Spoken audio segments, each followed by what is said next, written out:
Is there horn? Bang! Bang! Yeah, right? I got the head ready. Ladies and gentlemen, boys and girls, welcome to the Section 10 podcast. Here are your hosts, Jared Carabas, Coley Mick, Steve Peralt, and Tyler Milliken.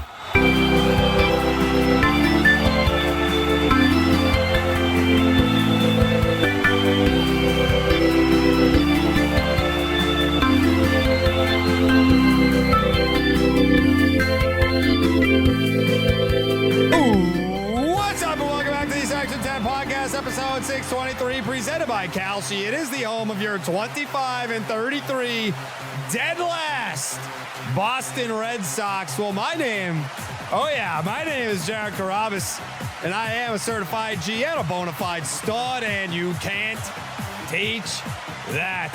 And this right here, this is Coley Mick, and he is 7 foot tall, and you can't teach that. And this right here, this is Tyler Milliken, and he killed his dog bullet, and you can't teach that. Bada boom, realest guys in the room. Steve, how you doing?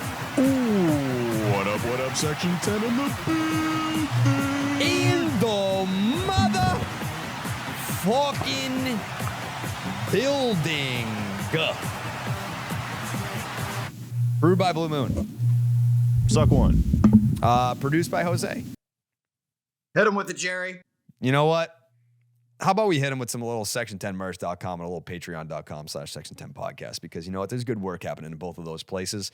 We got to get going on this what do we got? A June drop? Did we got a June drop, Coley? Yeah. We got a June drop coming. We're dropping just so many Junes. People aren't going to believe it. Oh, my God. They're going to see the June drop, and this is the Juniest drop. Too many Junes. Oh, my God. Junie B. Jones. Yep. Patreon.com/section10 podcast. We got the bonus pod is coming out, clean 40 every Friday. We got Down on the Farm over there. We have the exclusive Discord chat, the game chat that we're in, Scoop Shop. Everything's over there. Especially as the trade deadline approaches, I'd probably get in there just for the Scoop Shop alone. Mm-hmm. Yeah. Someone tweeted me today asking like, "Oh, we need to get the Scoop Shop cooking." It's like you can't command the Scoop Shop. It's kind of just how it like, works. No, it Yeah, just that's not happens how it or it works. doesn't. There's Yeah. been stuff in there, though. There's been some little nuggets. Yeah, but I think like people are like, we want more out of the Scoop Shop, and it's like the scoops come as the scoops come. Make some Like- stuff up, brother. Just Yeah, like we're not gonna just make shit up over there. It's like, yeah, if there's something rattling in that cage, then that means that something's about to go down. Or something already did go down, and you're just finding out about it now. I do feel like the winter is going to be tough for some people. I don't know when the lockout's scheduled for, so it might actually be a good winter for it. But there are weeks in the off season where it's like, did I get removed? Did they make a new Scoop Shop chat and that I'm just not in anymore? Which still could be the case, but then all of a sudden it's just like humming for 72 straight hours where you can't put your phone down, and then none of it even happens. It's the real also world. like right after a report comes out, like the lightest report you've ever seen. And then usually the Scoop Shop's like 3 days before, when the stove was hot, when the talks were going. And it's like, all right, is something about to happen, or is it already cold to the point where now that everyone else is talking about it, we can't even be excited about it? Right. Yeah, it's going to be infuriating for people in the off season because, again, it's like it's the Scoop Shop. So it's where like rumors are being discussed. And of course, not every rumor happens. But wouldn't you like to know what's being discussed behind the scenes? I know I would. But then there are definitely going to be individuals where it's like, you guys are wrong. And it's like, no. Just because it was discussed doesn't mean it's a thing. You know what I'm saying? Type shit. I am going to discuss Kalshi, though, because on Kalshi, you are trading against peers in a live market, meaning that there's no house. And as the probability changes, you can buy in and out of your position. And for a limited time, download the Kalshi app. Use the promo code Section10, why don't you? And you get $10 when you trade 10. That's Kalshi, Kalshi. Trade on anything. Great day today. Just a great day. Fun. Yeah, shout out to Urban Wild. Shout out to Blue Moon. Urban Wild, great host. Blue Moon, tremendous sponsor. Laura from Blue Moon is one of the most fantastic people I've ever met in this line of work. Not just is Blue Moon a sponsor, but like Laura from Blue Moon is boots on the ground. Like when we do events, she's there making sure the Blue Moon is behind the bar for as long as we can keep it there, because we did sell out of that Blue Moon. There was not a Blue Moon left in the building to drink when we were done with it. Yeah, it was a fun time. Admittedly, I didn't know what the hell to expect turnout wise. It was probably one of the first, if not the first, besides the Kowloon live show in 21, that we did an event that was away from Fenway. So but at least in 21, they were in first place at the time, or like challenging for first place. And it was Red Sox Yankees. This event was a Sunday. It was during the day. The Kowloon event was at night. We had a bunch of special guests, like Pat Light was there, Hubs, Marty Mush. I think Tommy was there maybe. Yeah. And then this one was just us. It was a Sunday during the day. It was at a bar that was not near Fenway Park, and the team stinks. And it's the Guardians. Like, ooh, but like, yeah. So I was like, I don't, like people were like, hey, what am I walking into here? I was like, I don't know. I don't know what we're walking into. Like, who it is. Ooh. I had no idea what to expect as far as turnout was. And there weren't many empty seats by the time we went up on stage. And it wasn't a live show. Like we kind of just went up there, did some trivia, did some Q&A, talked socks. It was, I guess it was kind of like a mini, State of the Union kind of Johnny there, but it was pretty electric because that Jaron Duran leadoff home run. The crowd was into it. People it sounded like we were watching a game that was important. We at least created that illusion. So shout out to everyone who came. Everyone that was there was repping some sort of Section 10 merch. Like everyone had like a jersey from one of the Section 10 nights, so they had merch. So. Yeah, it was very cool. It was quite the pick me up for me when shit's been pretty bad recently. What? It was nice to be amongst the people, be amongst people that we know care, and shout out to Blue Moon, shout out to Urban Wild. We'll do something like that again. I think it was a cool venue because it has a stage, right? Like it's they had the bowling alley. We did trivia to give away. All of it was cool, dude. Yeah, Urban Wild is awesome. Yeah, like I had never been there before. I also didn't know it's that close to Boston. Like it's right past the Zacrum, as T would say. So you're close to the Garden, really close to the city, and the whole setup is incredible. Like the bar area is huge. The bowling, like you mentioned, is huge. The food's really good. Had these chicken bites with some honey mustard. Oh, very, very good. Waffle fries. Almost had kind of a Chick-fil-A sauce type of sauce going on there for the fries, which is really good. Everything was great. The people are great. Shout out to Liam. He was great to us the entire day, and he's been calling the shots there for some time and really creating a great scene at Urban Wild. So shout out to Abby, by the way. Yeah. I mean, dog, custom Section 10 mini bats. Like, this is sick. Yeah. Jose getting on there. There you go, Jose. That's what I'm talking about, dog. So yeah, everybody was great. Zoidberger making the custom stuff per usual. The clicky thing. I didn't realize how bad my anxiety was until Zach gave me the Section 10 clicky thing, and the entire time I was just clicking the fuck out of it. T. Just dox him. Zach brought the 2007 World Series Red Sox hat. Did you just dox him, dude? Yo. Sorry. Bleep that. He brought the 2007 Red Sox World Series hat that Sonny Gray wore during his presser. You left it my there. Favorite hat. I left everything. It's my favorite hat. I left it at the bar. I left behind. No, I left Flung it it with Jenna. down the alley, knocked down 2 pins. Jenna has it, doesn't she? Or does she get it? Did she give it to you? I was like, I don't want it. Yeah, Dick. My favorite hat ever. Put it in the trash on my way out. To be fair, I left everything there. All of my stuff. And then T exited the wrong way, so he went out. They embarrassed me, dude. He got They flipped. yelled at me. Totally flipped, but Bro, I was told him to get halfway bent. through the room, and he's no, private party out the other way, and I was like, Hey, ketchup monster. I Get the know, fuck and outta like here. I'm soaking wet with ketchup. I look disgusting, and it's so embarrassing. Get this homeless pervert out of here.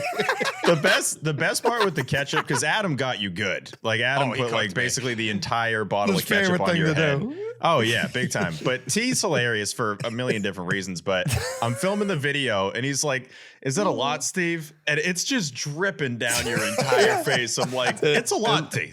It looked like the fucking Kennedy assassination video. It did for real though.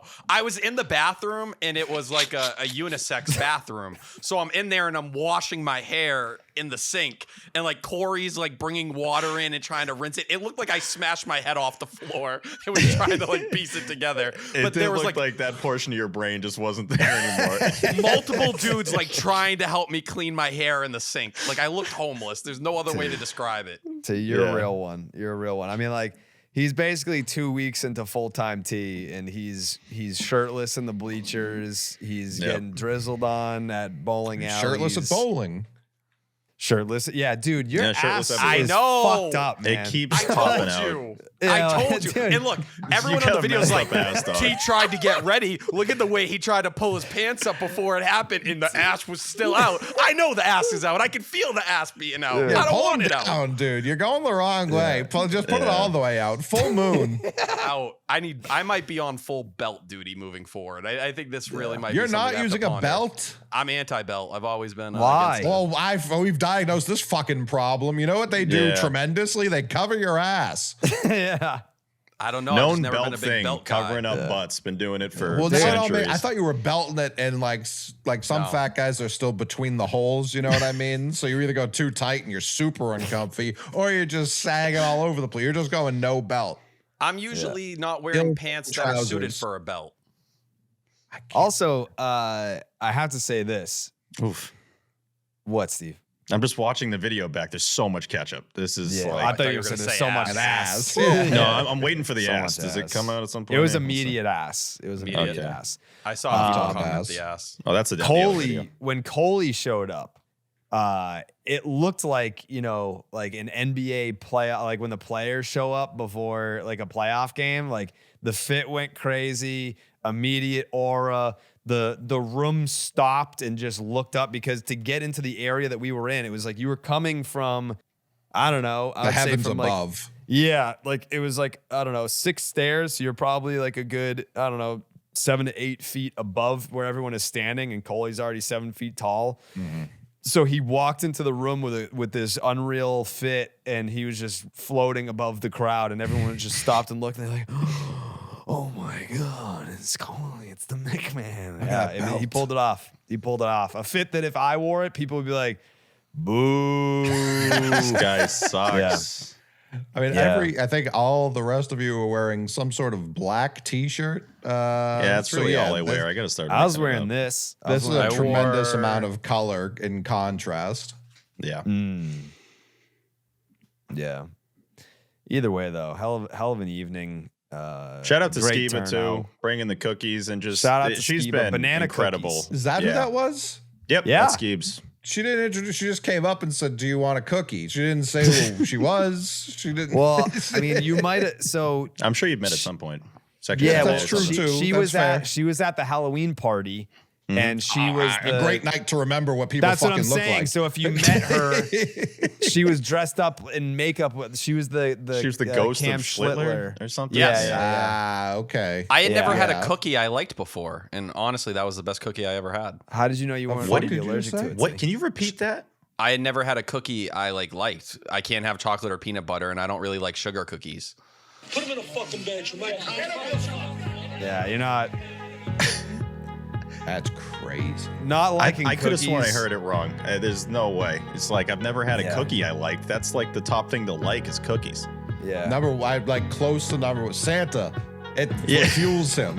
the most liked guy on the planet. The jolliest motherfucker to ever do it is hopped up on cookies. That's all he's and got. you're just like, nah, man. Yeah, I don't see the vision. Yeah, This get guy's bent getting with life that from big cookie. time cookies. Yeah. Yeah. We could be a bigger time cookie program too. So to say that to us dude. specifically it's Crazy.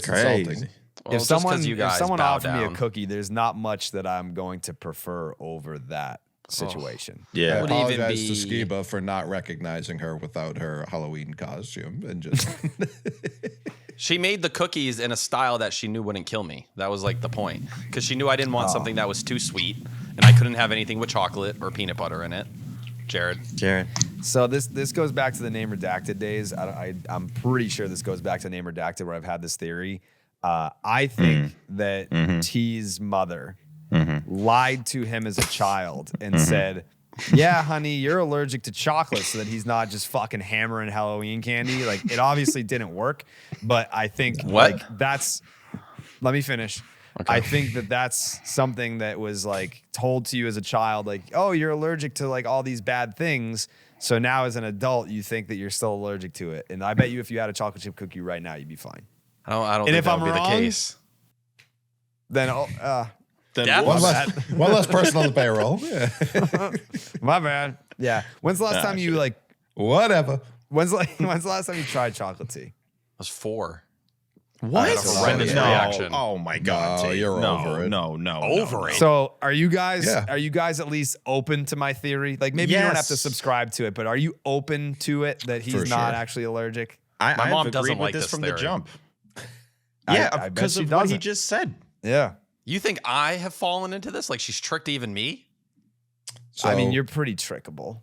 Yeah. One thing that's super true is your allergies can and do change over the course of your life. So they can worsen, they can disappear entirely, or just develop out of nowhere. So you probably have gotten over this. Listen, I'm open to all allergy tests. My body doesn't really seem like the type to adapt and improve over time. It may only get worse. Like peanut butter is scary. Like if you are allergic to peanut butter and then your throat closes up, I don't want to be responsible for that. But what happens supposedly if you have chocolate? Yeah, don't just start have with to Reese's. get all the throat, it's the same exact thing. Same for Damn. peanuts. Okay. Hmm. Yeah, Do the you peanuts have are an tough. EpiPen? No Reese's is tough. Do you ever you have it carry on one? you? No, I never. My mom hates it. I've never carried one around my whole life. Yeah, because At school, you have to have one, but that was all. Well, you'd leave it everywhere if Yeah. you were tasked with carrying it, but you're also like peanuts are all over the place. I sat at the peanut table, like the no peanut table when I was in elementary school. It really sucked. They call you peanut boy. No, I couldn't have them. Why would they call me Yeah, peanut boy? no peanut boy. Clearly, that sucks. T. You've never had Reese's ever. Nope. They're Oh, so good. they're Like, awesome, They're dog. unbelievable. It's Shout like out Kevin Biden, Wilkins. It's the greatest thing ever. You're gonna love them. Yes, me and Kevin used to sit at that lunch table together from 3rd to 5th grade. It was something. I want to see you eat one, T. I really do. Maybe even a king size. I'm willing to go. Let's go to the hospital. Let's do a video. Let's do a vlog where we go to the Live hospital. from the ER. and King size Reese's to the hospital. Yeah. Let us do this. We got to do this. yeah, This it's for, guy's it's for a fine. vlog. It's for a vlog, dude. This guy's fine right now. He won't be potentially. Yeah. Get your top emergency people ready. We got chocolate and peanut butter on hand. Yeah, we gotta strap this guy to the table, feed him some Reese's, and see what We got a happens. cookie. Watch out. Yeah. Yeah. What else are you That allergic to? sucks. Peanut butter, chocolate, and what? That's it. And keeping his ass in his pants. Yeah, sunshine. There's like a not amoxicillin, but something like that I have a weird thing Penicillin? with too. Yeah.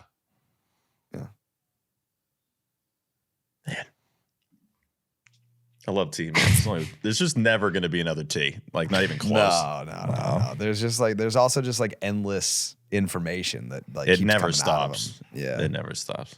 Yeah. Like he hit me with one like a few weeks ago, and it was a wild story. And I'm like, how are you sitting on that one for 5 years? We've done a lot of living. You've done a lot of living for sure. It's only starting. Or it could be That's ending. right. No. You're gonna live a long life. I was gonna say healthy, but you're gonna live a long life. Yeah. You thought about it. Well, I mean, not to jump ahead here, no spoilers, but like you might actually have a real chance of living a long, healthy life. T. We'll see. I'm just saying. Changes might be happening. Yeah, there might be some changes coming, and I heard a nasty rumor that you might be doing run to home base. Yes, which I actually love this idea. So our dear friend Adam is doing run to home base and was trying to get T to, because it's walk and run to home base. So if like T's not, is it a 10K? Yeah, which is 6 miles, I believe. Yeah. So if you do like a 10K and it's just a walk, we can get you some meta glasses. I'll fucking ride a scooter next to you. we'll root you on. I would love that. Yeah. And I think with some they of the would allow changes me that to are do coming, I would. You know what, T? You get away with a lot. T, you know what, T? If you did it, I would do it with you. no, you would not. Yeah, I would. I'm not gonna run, but I'll walk. Okay. I'll walk 6 miles. Yeah. T's not going to run. So Yeah, you- there's right. no Yeah, gonna yeah, be. yeah. No. I could get a mile in there, I bet. it's like 6.5, right? Yeah, I'm Yeah, definitely. 7. 6 and I'll tell you change, right yeah. now, I'm not running it. I would walk it with you. Maybe if they allowed it, I would wear what are those things called? Heelys. Why would that not be allowed if you could walk? Probably like a safety issue. No, I hope someone smashes your ankles if you do that, man. That's- That's crazy. Whoa. He's there to support you. Heelys, it's so against the Like, art hey man, of what yeah, we're I'm doing. gonna do this like very like charitable thing, like where it's like out of my comfort zone, and I'm gonna do it with you. I hope you fucking die. Yeah. I hope someone ruins you immediately. You dick. Yeah. Common theme in my life. Yeah.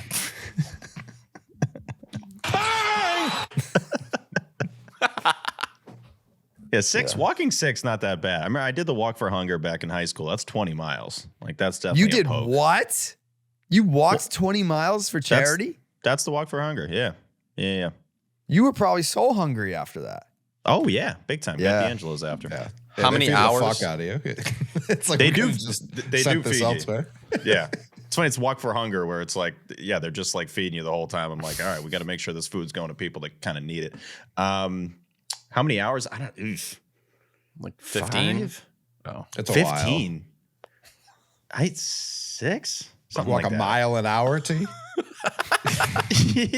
It's a good take. It's a good take. I just remember it was the day of, it was also partially because of, and this was so annoying. Hingham High School, I still haven't forgiven you for this. There was like a gym requirement that they put in last second where you had to have X amount of hours of gym, even if you weren't signed up for a gym class. And so I had to get it like signed off by my mom that I was healthy or like did a health Shout out thing. Joan, man. And, Why yeah, were you Joan's not the in goat. gym? Well, I had already been in gym, but they like added like extra gym expectations for whatever your thing Fake is. So, high school were you going to? They're like, you didn't do enough gym. well, it was more like it was some stupid health thing where they're like, we're gonna make sure that everyone's healthy. I'm like, I'm not healthy, and it's not gonna be because of you. I'm not changing Nah. it. But I'm only saying this to say it was the day of Game 7, Celtics Cavs, and I almost missed that game. June of like 08. Yeah, maybe May of 08. May. Yeah. Yeah. Yeah, Yeah. Jared. The fuck was I gonna say? Oh, so like when we went to Disney a couple winters ago, like that walking, like that had to have been at least 6 miles just fucking walking Yeah. around that motherfucker. Definitely. At that motherfucker? Yeah, probably 6. Yeah. It's a ton of like stopping though, and like sitting on teacups and eating stuff. Like it's not 6 consecutive. Listen, I'm not saying I'm gonna have a good time and then it's gonna be easy. I'm just saying I'm not gonna die if I do it. No one would have. No one had that in the cards. That 6 was going to take you out. As long as your ankles don't get taken out, you dick. Yeah, that's what I'm saying. I think I could knock 6 miles out in like 2 hours. I would hope. people run Do you know- marathons in less. Do you know miles, T? Do you know how like No, miles? like for a mile, you should run it in like 8 to 10 minutes, right? Like that's like decent enough. Yeah. Yeah, like 6 of them, man. I'm assuming like you're slowing down as you go. 6 miles isn't that long. That's really Maybe an not- hour and a half. Yeah, I actually, maybe it is an hour and a half. You to get 2. injured, you're dealing with something. I had a Walking- pull-up walking? dream Walking recently. will be around 2. Walking for sure. Oh yeah, is yeah, around I 2. suppose. And if you're not like really I guess I'm picturing like speed walking or getting a little pace going there. A 10K walk is 6.2 miles long or 10,000 meters. Depending on your pace, completing this distance typically takes between 1.5 to 2.5 hours. So if we just I aim felt for like 1.5 right in the middle, realistic. Yeah. Maybe I just come out running. We can run the last mile. Ooh. I think I wanna run to home base with a dart in my mouth. What do you think, T? I don't know. Would they allow that? Is that frowned upon? It's Fenway. That's Everyone's smoking in Fenway. That's dude. what they do. It's But friendly like there's children. Fenway. It's not enforce the rules Fenway. yeah, Yeah. light the up other a dark night. Fenway. Like, come on. The other night. Light up a dart Fenway. I mean, if it's not lit. Oh, that's different. You didn't I say think that. good. Yeah. But I can light it as I cross home plate. That's in the rules there. Yeah. Yeah. Who don't they have? I'm vaguely familiar with the run to home base. Don't they have like someone at home plate like greeting the people? Handing out darts.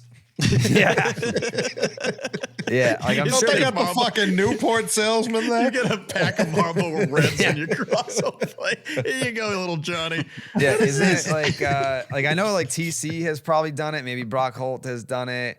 Like they probably like switch it out every hour. Like that'd be pretty cool to like cross home plate and it's just like Lenny DiNardo is like congrats. Lenny man. DiNardo's is handing you a pack of cigarettes. Yeah. We need a What do new you think, dart T? guy. We're out of dots. You into that? Are you into that, T? Yeah. I'll smoke a right. cigarette with you. If anyone could greet Your you mom at didn't home say you're plate, allergic? No. if you completed a 10K, who'd you want to greet you at home plate? Anybody? Oh, wow. Nick Sogard. Oh, come on. Try again. No? You met him. Wait, did Nick Sogard catch you when you threw out the first pitch, or he was just there? He was there. Liam Hendricks caught me, and I almost killed him with the throw at the same time. Steve? Do you guys all have the ball from the first pitch? Uh-huh. Definitely. I think I fucking lost mine and it's driving me nuts. I need to find it. In the move. During I the don't- move? Yeah, I might have lost it. I And I framed can't. I'm looking everywhere. I know. This is Well, you had a pre-frame, frustrating. didn't you? You already had the other ones framed? I waited until that one to frame it. I had. Well, I'm sorry for lying. Yeah. Thank you. Accountability. I threw out a first pitch at every level. So I had the Cape League. I had the Lowell Spinners for single A. I had the Sea Dogs that Steve missed because he was like interviewing like fucking Todd Frazier I think it was or something. Granderson. Curtis Yeah, it was Granderson. Curtis Granderson. Then we had the Woo Sox night, and then I had the first pitch that I did solo, and then I had the one with the group, and then I did like a shadow box of all the first pitches with pictures from them. But if I do it again, that's gonna suck. Like, what the fuck do you do at that point? I don't know. Hopefully we get to do I'll it just this say year no. because like I think I lost the ball and I'm kicking myself over it. Go. At Portland, since you already have that one framed and Steve hasn't done it, should the first pitch be Steve pitching, but you're hitting? Hitting. Yeah. I thought you meant catching. No. You've got the bat. I kind of like that first pitch and you get one Steve- swing at it and you just see what happams. Just fucking. It's like, you're not gonna get this ball either, asshole. Crack. Oh, I am. Thing goes over the monster there like shit. Fuck. We're not finding that thing. Some kid has it. He's like working in exchange with Steve. He's like, I need 3 jerseys. 2 I'll give you a pizzas. bag of receipts for that. Yeah, I'd do that. Yeah. I gotta find that ball. It's gonna drive me nuts. But Like, I'm I only acting have like it's 2 not of really annoying 3. me. I don't know where the third one is though, and that bothers me. Damn. Oh, well.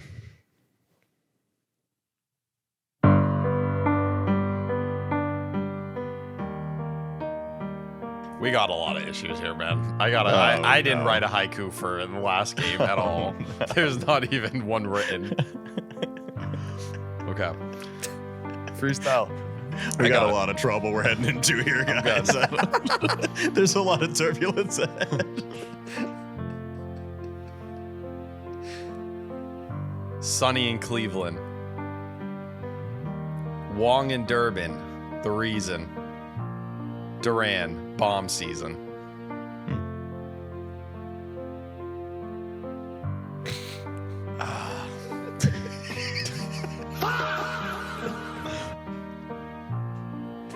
Rangers suited up. Yoshida almost fucked it up. Duran power fuck. Brother, this guy stinks! Dude goes freestyle mode. He's like, fuck, up. Yeah. he rhymed up with up. What was the second Wrapped it bar? up with fuck. Yeah, you said Rangers suited up. Masa almost fucked it up. Oh, yeah. Bar. It's a bar. It's a bar, yeah. Jaron Duran, fuck. Yeah, fuck, dude. It's also 575, right? Yeah, I did it. Yeah, that's right. 8, pal. Which one? The middle. What do you mean, which one? Yoshida almost fucked it up. Masa almost. I thought you fucked said it up. Yoshida. No, I said Masa. Oh, that might be on me then. I heard Yoshida. Also, I heard the Yoshida. actual No, you fucking didn't, Taiku- dude. Yeah, that's right, Steve. Yeah, you did. I know I was making shit up. Jared, tell them how I said Masa. Tell them. You did say Shit. Masa. Tell them. Yeah. I Thank think you, you said Jared. Masa. You Yeah, yeah. androgynous piece of clay. How dare you? I will say this though, T. I love that first haiku, but a critique. Yep. You said Duran season, but you spelled it Season. It should have been Szn. I thought about that, but I didn't know if everyone would understand it. No, they would understand. Everyone They're not understands stupid. that. Yeah, we have a very smart, intelligent audience. My fault. Smart, intelligent. Yeah, we have a very smart, intelligent audience. Hey, on me. Yeah. Why'd you We'll just be better lie to next me? time. Jared? What? What about Jared? What did I do? You lied to Coley. No. About what? That was what You said said. I said Masa, and Coley feels I said Yoshida. All right, here we go. T lied, No. not Jerry. Yeah, I didn't fucking lie, dude. No. The fuck? I ain't a liar. Fuck. You said you got no notebook, Jerry? Yeah, no notes. Sox went 2 out of 3. All right. I'll be back. I guarantee you I'll be back with the notes for the next one. Ooh. Yeah, I'll have notes for the next one. I mean, we're obviously going to break down the series. Mm-hmm. I just don't have notes, man. It's been a tough go type shit. Hell of a series. We can start there. No doubt. No doubt, man. Yeah, Three that games. was, That was a series. yeah. The Sox were baseball. there. The Guardians were there. Oh man. People All were the getting ingredients bad. for a series, for a full series. You want to talk Oh. about games that were played? Mm-hmm. Played all of them. Did you come to the right place to talk about these games? Yeah, because this Man, this, oh man. man, oh man. What a series. Yeah, if you have an itch to scratch, and it's a little red and fuzzy because you want to be talking games, Mm-hmm. we're gonna scratch that itch for you right now. Here we are. Mm-hmm. Oh, I'm so itchy.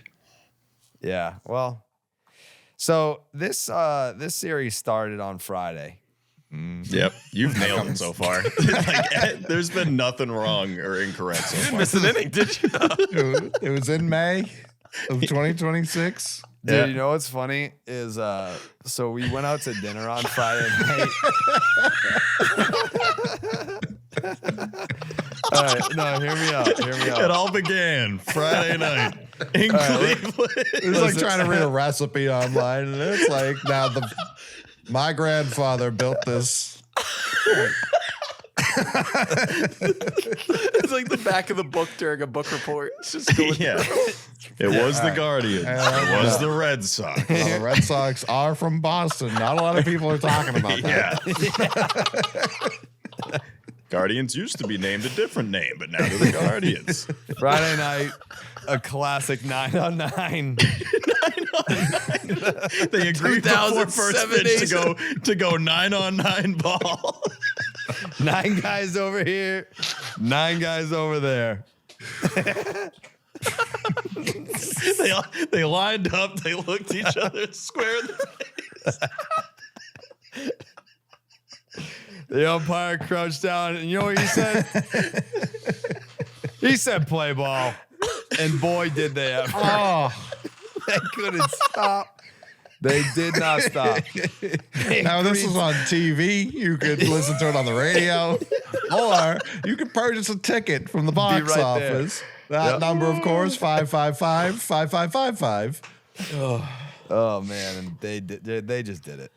He did it, man. Hey, From Friday to Sunday. yeah. Doing it. Friday, Saturday, Sunday, they're playing ball. Yeah. This was a 9-inning game, right? The Friday 9 one? innings. They agreed to it beforehand.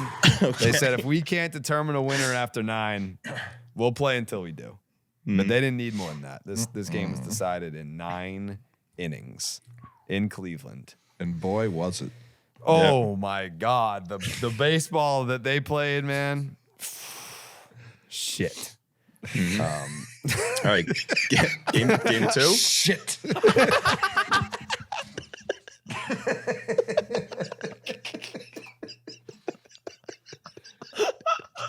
So, White Sphere, the pitcher, that's the man on that mound, some 60 odd feet away from the plate, throws.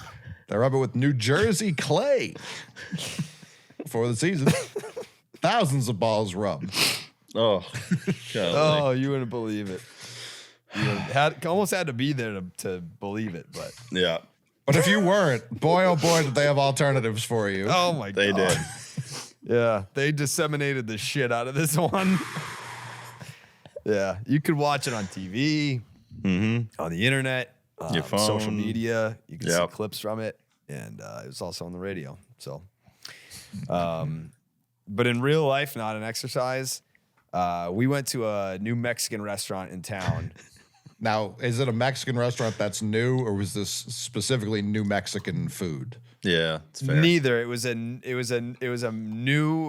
Mexican restaurant that was new to me because I had never been there before. Oh, wow. New to you. Yeah. I think most would have thought it was a new to everyone. No, see? Was it El Mariachi's? No. Now you just sound racist. Me? Yeah, I don't know. That's the only. There's one on Main Street in Wareham. It's Yes, a great I don't place. live They in have Wareham. them down the Cape, Yeah, I don't live in Wareham. dude. Okay. They're everywhere. They're There's in, plenty of places on the internet where you can find my address currently, but I do not live in Wareham.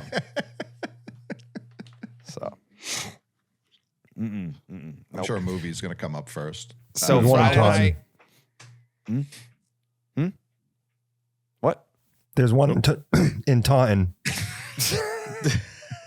T-Town. Go Tigers. There's one. There's one in Taunton.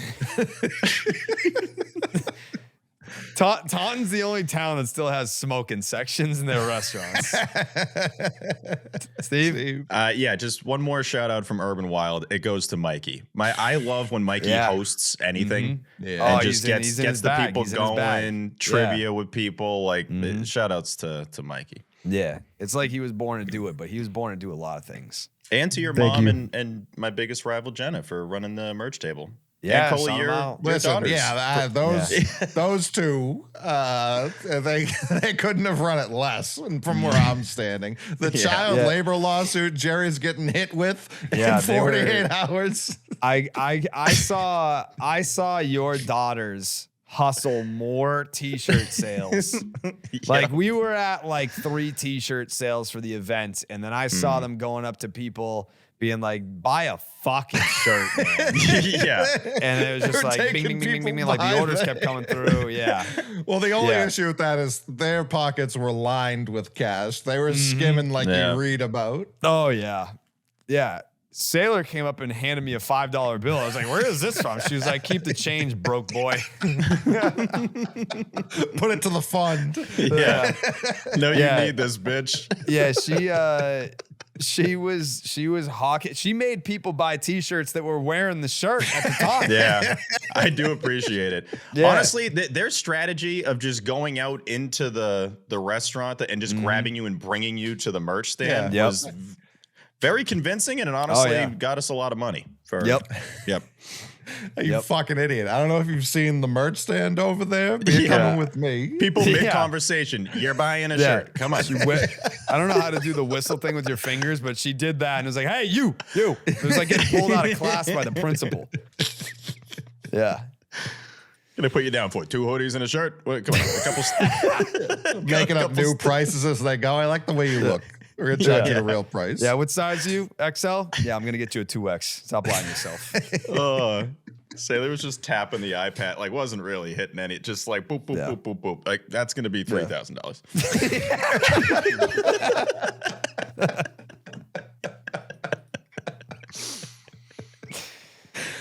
J-Real was like, dude, we did record numbers for like an individual event. Like I'm looking at the graph here and it looks like we did 200K in sales. Yeah, and we did not have 200K worth of merch behind that table. No, They God, just- no. Yeah, they just got money. Yeah. But yeah, anyways, Friday night, New Mexican restaurant to you.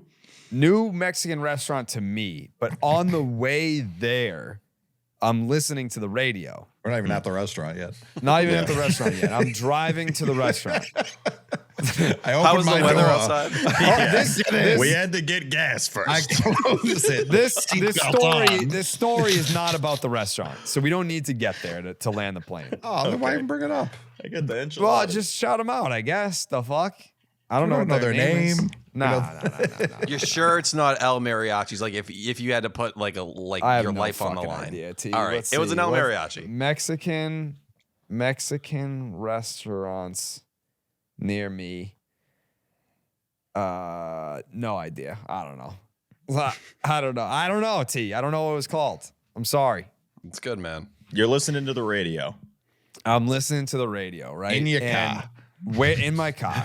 And Friday night. You were driving? I got the volume I'm on at driving. 12. I'm Guardians. driving. Red Sox. One hand on the wheel. Just one.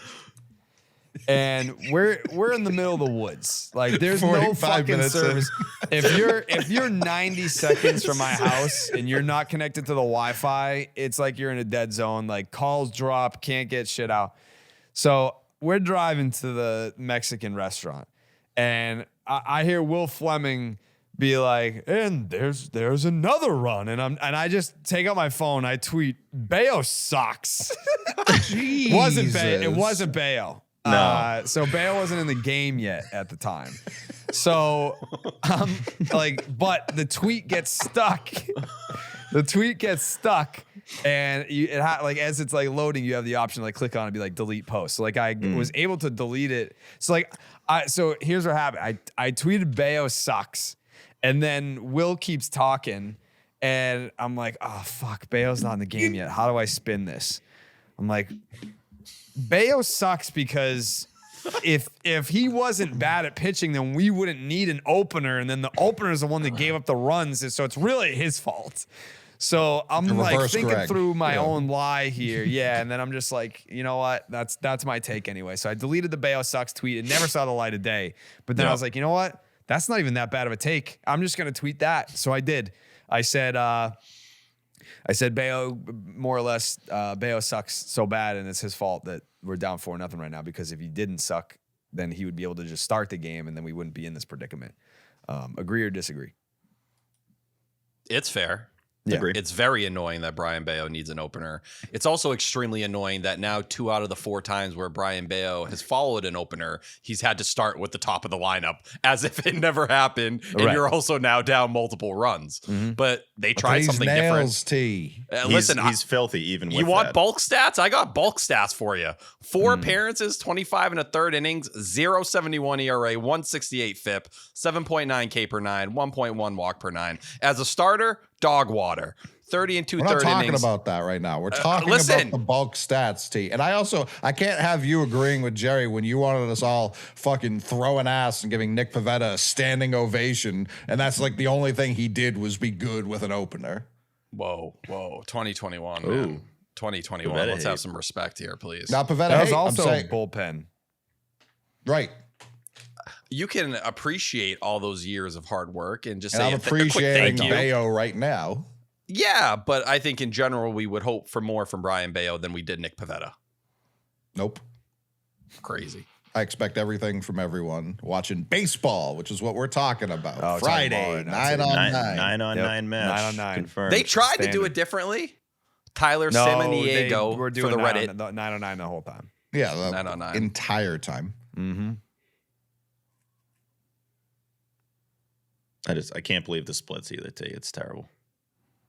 I don't know. It shouldn't work. Again, I it's think not that a was thing the- that should work. That was the only note that I took. Bello Was sucks. opener ERA is 20.25. He really is a different pitcher, which is even weirder. Like he cut down on the sinker usage by about 8%. The changeup was up 9%. He got 5 whiffs on it alone. Doubled the 4-seamer usage from 6% to 13%. Saw a lot of people talking about changes in the arm angle, which have kind of happened since the beginning of the year. But even his velocity was up 1.5 miles per hour to 2. I think mentally with Bello, and it shouldn't be this way. I'm not defending him by any stretch. I think mentally with Bello, when he starts the game with no opener this year, because this is not what I'm tired of is people pretending like this has been him the whole time. That's not No. the case. This year, I think he looks around at the team and he goes, if I give up 1 run, we're going to lose. When he comes in with an opener and he's already down 17, he's like, I couldn't be more on cruise control right now. Now, that is an issue. That's not like a pro Bello thing. That is an issue. Like, he shouldn't be thinking that. And it shouldn't, even if he is thinking that, it shouldn't be affecting him to the level it is when he has started games. But I genuinely do think that's the reason he succeeded as a bulk guy. Because have they won any of these games? No, right? Are they 0-4? They lost in Cleveland. The Minnesota game on the 23rd, they definitely lost. Right. Atlanta was a start. May 12th against the Phillies. I think they won the Detroit one. I think that's the only one, which was the first one. Yeah, that was the sweep, right? Yeah, they lost to the Phillies. Yeah, so they're 1-3 doing this because they're down immediately anyways. It's the whole not thing his is fault. just bizarre. It doesn't really make much sense at all. And part of me is worried that if you do find the right opener for him that's really good, that he's then going to go back to sucking.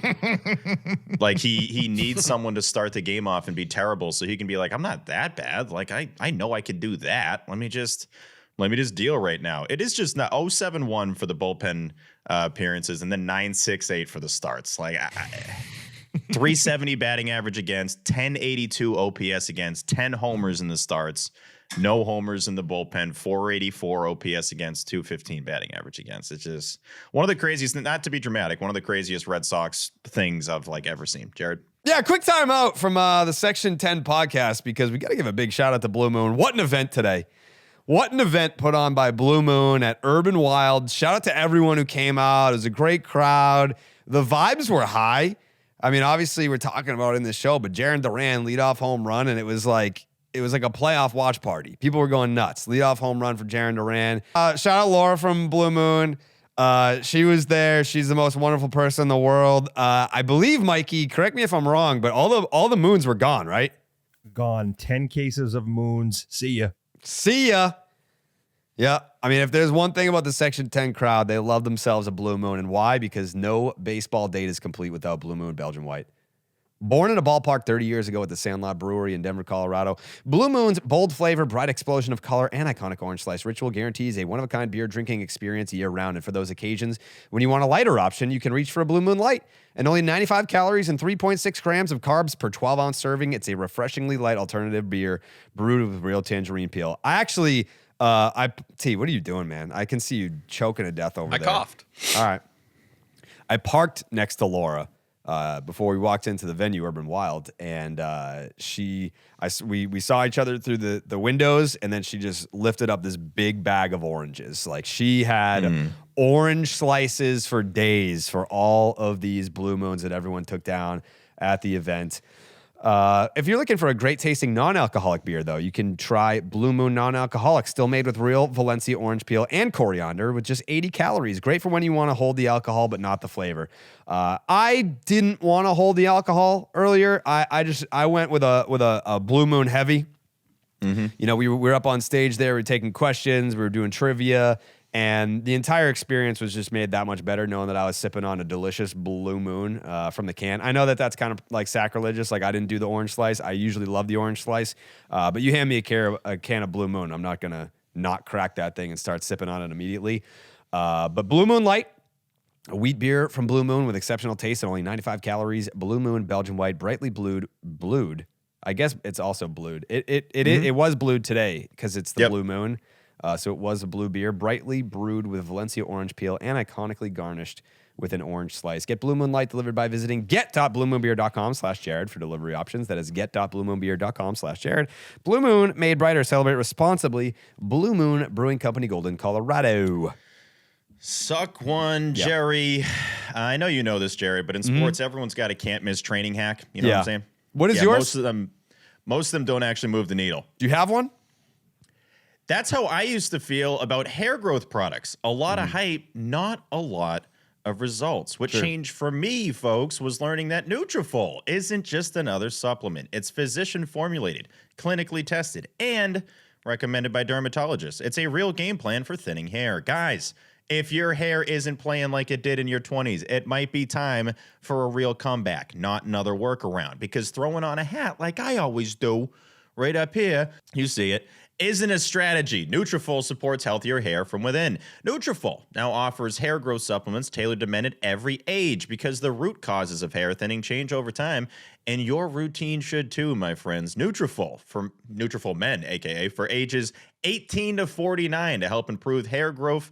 I can't talk right now, and achieve thicker, fuller hair in 3 to 6 months. And new Nutrafol Men 50 Plus, the first and only hair growth product specifically formulated for men over the age of 50. You can feel great about what you're putting into your body since Nutrafol hair growth supplements are backed by peer-reviewed studies and NSF Content certified, the gold standard in third-party certification for supplements. Adding Nutrafol to your daily routine is easy.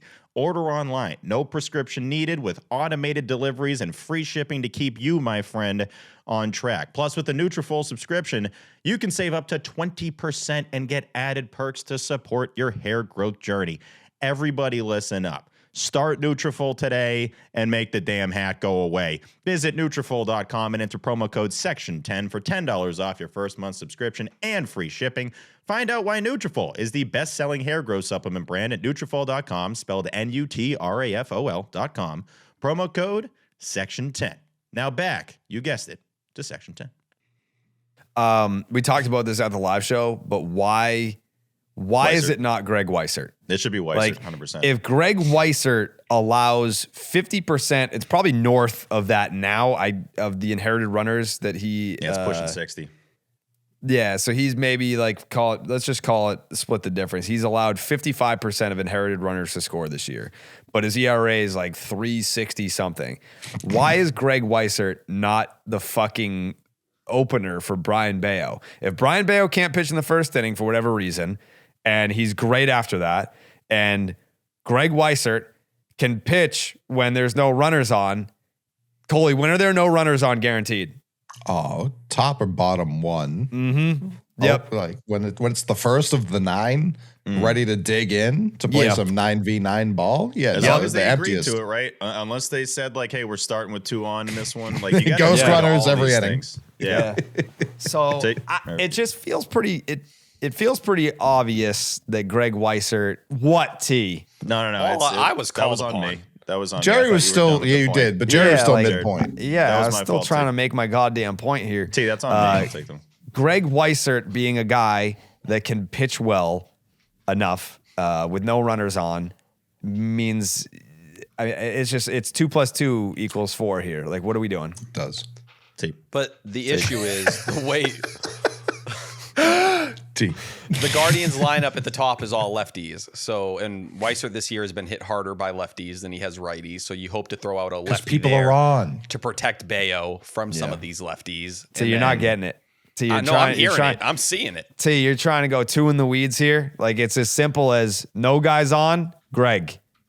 Second inning, Bello. As a great man. Steven. Sorry, T. We're gonna fix the flow here. I think another thing with Weissert, and this reminds me of when I was in school. I hated when like I knew it was going to be my turn to present at some point during that class, but I didn't necessarily know exactly when I was going to go. And you're just thinking about it the whole time. And I used to turn red in school a lot because I wasn't good at school. I think with Weissert, if it's like I can just get these 3 outs out of the way and I don't have to like do anything the rest of the game, like that's easy enough. No one's going to be on base. No one's going to be yelling at me when I give up these inherited runners. I feel like that actually would work out very well for him. I think Coley was cooking when we were at the live show today and kind of talking. Eduardo Rivera, who came up and shoved in his one outing, it was 3 1/3 scoreless at that time. Since he's been down at AAA, reports have been extremely positive about him. I kind of do think he is the perfect bulk guy or opener for someone with Bello's bulk situation kind of going on, because he can go beyond the first if he's really cooking and it looks great. Otherwise, it's better stuff than Samaniego can give you, than Giovanni Moran can give you. So why not kind of go that option if he's already on the 40-man roster at this point? The other thing with Weissert is that it's at the point now where if he's warming up, I can guarantee you if there's runners on and he's warming up, that's all he's thinking about is I have sucked in these situations. And if they call me, especially when there's multiple guys out there, like it was him and Slayton, and I'm sure this isn't true, but I bet part of him was like, I kind of hope he calls on Slayton here, and then I get to start the next inning off because clearly I'm in a better situation that way. The whole situation where they didn't know which one, it's just Weissert being like, hey, yeah, Justin, he wants you out there. Yeah, he just says, no, it's you, dude. Like, please go in there. Like, I wouldn't be stunned at this point if it's so in his head that he's warming up during what would be a dirty inning. It's like, man, just give me the top of the order or whatever, the top of the next inning. I think the scary thing is right now they probably view him as their third best reliever with Whitlock down, which is terrifying, but it's also reality. Could be their best starter, though. Yeah, I think Weissert with a clean inning could get the job done, but they're going to want to play matchups there, and it's like, cool, you want to play matchups, then go get a guy with better stuff than the other two who are in that situation. Even though, like, Samaniego, I do think it was a little bit of just, he'd been very lucky if you looked at expected ERA and some of those different things. I still think he'd be fine getting the job done if probably given another shot. Sure. Serious question for you, T. Yes. Do you think Greg could possibly be worse than the guys that they've tried so far? No, that's why it's like, and with a clean inning, I usually expect Weissert to get the job done. I just don't think matchup wise, they view it as like a smart baseball decision. So they cool, don't view a lot of that. things as smart baseball decisions that would otherwise be smart baseball decisions. That's a fair point. It's also hard. Like, how do you negate, like, could anyone be worse than this? Everyone sucked. That's it. Like, nobody has been successful. Not a single person. And I know you just have his numbers against lefties in general, but I do wonder what his numbers against lefties are this year when it's people on second and third, which has to be a lot of those. So it's like, because that slider, I can't imagine it's fun to hit when you're a lefty. Greg's such a weird pitcher. Like, he can throw gas, and he has like one of the best movement pitches. I don't know what it technically is, if it's a slurve or a slider or whatever. And like, both of them are filthy, and he largely is like the most inconsistent pitcher I think we've ever seen. Yeah, he's a much different pitcher than the guy we saw even when he first got here versus when he was with the Yankees, where it kind of controlled a lot of his arsenal. Like, you go back, he was throwing that sweeper 36% of the time in 2022. If you go back to 2023, he was throwing the sweeper 27.5% of the time. You go all the way today, it's at 18%. And even last year, it was down to 8%. He had kind of completely lost that pitch, and I think that was part of the reason they were moving him on the rubber, was to find a way for it to play again. And, it's been better this year. He has a 45% whiff rate on it, but it just doesn't seem to be where it once was either. And that sinker just gets demolished no matter what.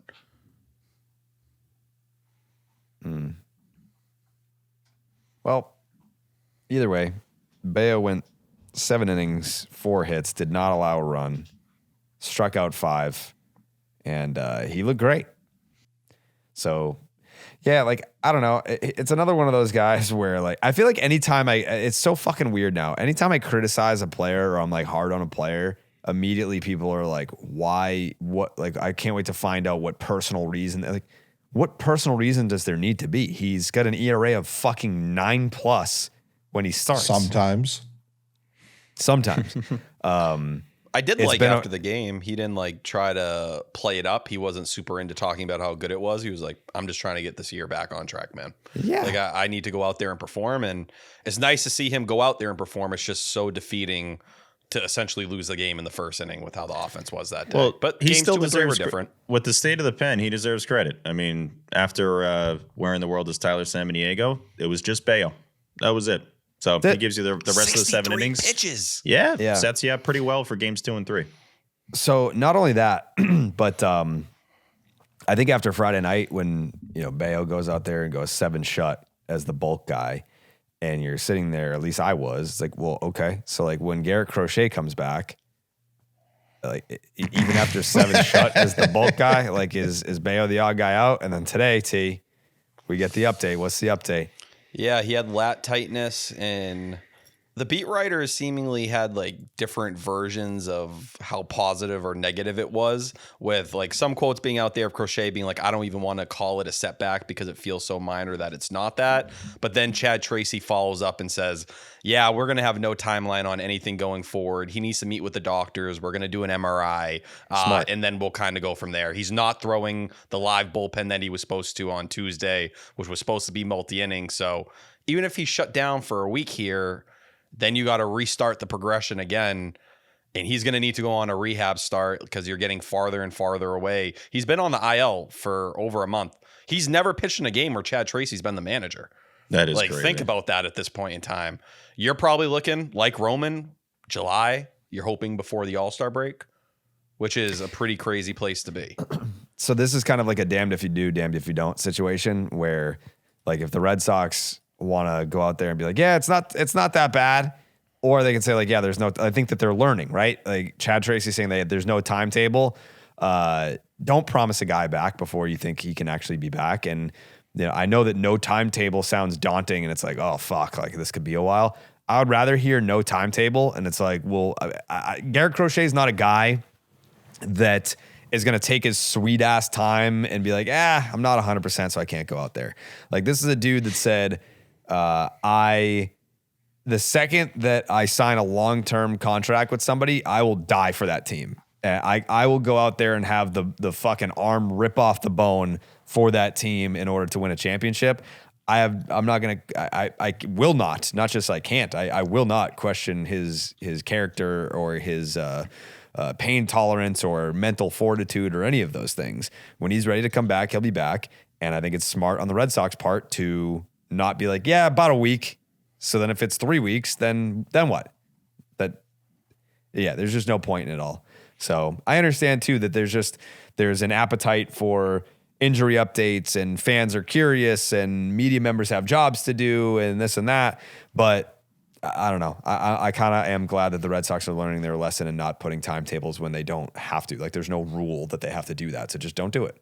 Well, I think the Roman Anthony situation was pretty embarrassing overall when he chose to clarify and make it very clear, like, this is what is going on with me. I don't know if anybody knows that, but they've just continued to put these players in bad positions by whether they're scared of dealing with the reality that a guy is going to miss time and the negative press that's going to come with that for a team that's so thin on the margins and so desperate for these guys to be on the field.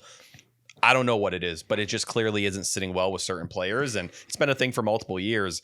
It's just scary when you start looking at June because they need to go on some kind of run here, and to their credit, they're only 3 games back of the wild card at this point, but we're all waiting for that, similar to last year, that run that can get you back to 500 and get you in the convo. You got the Orioles, the Yankees, the Rays, the Jays, the Mariners, the Yankees, and the Nationals this month. Like, there is a lot of tougher series for you overall, and not to have the 2 guys we probably think are the best players on the team not available, that's not good. That's not good at all. No. I mean, at the end of the day, though, like, Bello as a bulk guy has been great, and the rest of the rotations have been great. So I don't think anyone is sitting here being like, it's no disrespect to Garrett Crochet. It's a compliment to the rest of the staff. No one's been sitting here being like, man, like, if only we had Crochet back, the season would be different. Everyone is looking at the offense being like, if this team could fucking hit half of what we thought that they were capable of, then what might this season look like? So, yeah, of course, as a fan, I would love to see Garrett Crochet back out there tomorrow. I just like watching him pitch. But if we're talking about how would this change the season and all that, not much. Like the rotation's been awesome, and it's just been a matter of they can't score any fucking runs. So. Which you are now at the end of May, and if I asked you to guess what the Red Sox were in OPS this month, I bet most people would not be able to guess it. So Just all this right. month? Yep. 804, 780. I was speaking more in terms of where they are in the league. Oh, 20 something. Fourth. Jared? 11th. Eighth Eighth. in all of baseball in OPS this month. So They've been horrendous with runners in scoring position, which is really the root of a lot of those conversations. But most offensive categories, the more you go underneath the hood and you look at like something like expected WOBA, it's not as positive. But in terms of like a lot of the traditional stats, batting average, OBP, slug, OPS, it was a pretty good month offensively. They just really struggled to capitalize in a lot of ways with runners in scoring position. I feel like it's misleading though, and I'm going to explain why in a second. Okay. Definitely been a bit boomer bust too, for sure. And some of these 6-run ninths where the game's already over. Okay, so I just feel like if you ask most people, like, oh, what were the Red Sox offensively in the month of May? They'd be like, oh, this team can't fucking hit a single thing in their life. Yeah. So okay, let's go team OPS in the month of May. See some OPS. What did you say they were? 8th. Okay. Yep. So they have a Between the Rays and 736 OPS in the month of May. 736. If you take out Wilson Contreras and Jarren Duran, it is 690, which would be 18th, which kind of feels about right. I mean, of course you're going to sit there and say, yeah, if you take out the best players, they're not good. But I mean, like in the month of May, Jarren Duran and Wilson Contreras, they are hitting fucking 284. Oh, it's actually not as good as I thought. I would That's love that weird. in Nesson post game. I got a pretty good Fucking depiction. 898 OPS. All right, I thought they were both over 1,000, so that's just more like halfway through the month. So 284, 359 OBP, 539 slug, 898 OPS. They're having great months, obviously. But yeah, they've been carrying the offense, which kind of feels like with Jarren Duran, overall, he's had a real shit season before he started hitting a bunch of homers this month. But even during April, when he was hitting below 200, he would pop up every now and then and hit a 3-run home run that would be a big swing in a game. So it's like, yeah, like his hits were counting for something, whereas like Wilson Contreras just rolled out of bed in spring training, has just been crushing the baseball since day one and hasn't had any slumps or lulls on the year. But yeah, I mean, I don't know that I'm looking up and down. Like who would I? well, in the month of May, outside actually, who has the highest OPS on the team in the month of May? how many plate appearances are you doing? Yeah, so the gas bag. Cast I was about dog. to say, if you do 30, I believe it's IKF. I was going to say Yeah. IKF. IKF is 979 this month. That's hilarious. But this is the other thing, right? And we're going to have these conversations about Right. the offense. The Red Sox this month had the highest BABIP in all of baseball. It was 322. Yeah, so put the ball you're in getting play. lucky. Good things happen. And then you start to look at some of the other stuff like expected WOBA. And this was going into today's game because I am not as cool as Jared and I don't have access to those numbers. They're 19th in expected WOBA. So like that's where you start to look at some of the data. They're not particularly hitting the ball. The batted ball data isn't screaming something dramatically What changing. info do you want? Can you give me their expected Updated WOBA rank? expected WOBA for May. Yeah, the fuck I can, T. Thank you. What a guy. You fucking kidding me, man? But wouldn't you say like this is what the Rays are trying to do? This is what other good teams have been doing so far this year that they weren't doing? Because that was one thing I think we were promised coming into this year. Is like 20th. Yeah, they're 309. not 20th, so they slid. Oh, they slid after today? Yeah, Well, 309. that's where you look at like a lot of the singles. So like the expected WOBA isn't Sure. going to love all those singles you kind of rack Sure, up. true, But Coley is right when you say like these teams that are putting the ball in play despite not lighting it up in terms of the batted ball data. The Rays are third in BABIP and consistently putting the ball in play. So like Right. you're getting a bit of that push and pull there. And how much do you think IKF, Nick Sogard, and Mickey Gasper will be able to do things for this baseball team? Let's call it August 1st. all I don't- year. If it's I don't think it IKF. needs to necessarily be just them, but even like a guy like Durbin who's had a decent week, we'll call it. Like what we were promised, like, yeah, they're not going to slug dingers, but they're also not going to strike out. And in April, they were for sure striking out all the time. So it's like, yeah, just at least get the ball in play. Just do that minimum and see if some chaos can arise from it. So I'm not going to get mad at bad sends like that. This team needs to try and put runs on the board. And it's weird saying coming off of the last 2 days, but they need to try and put as many different ways as possible to score a run. That's what they got to be doing every game.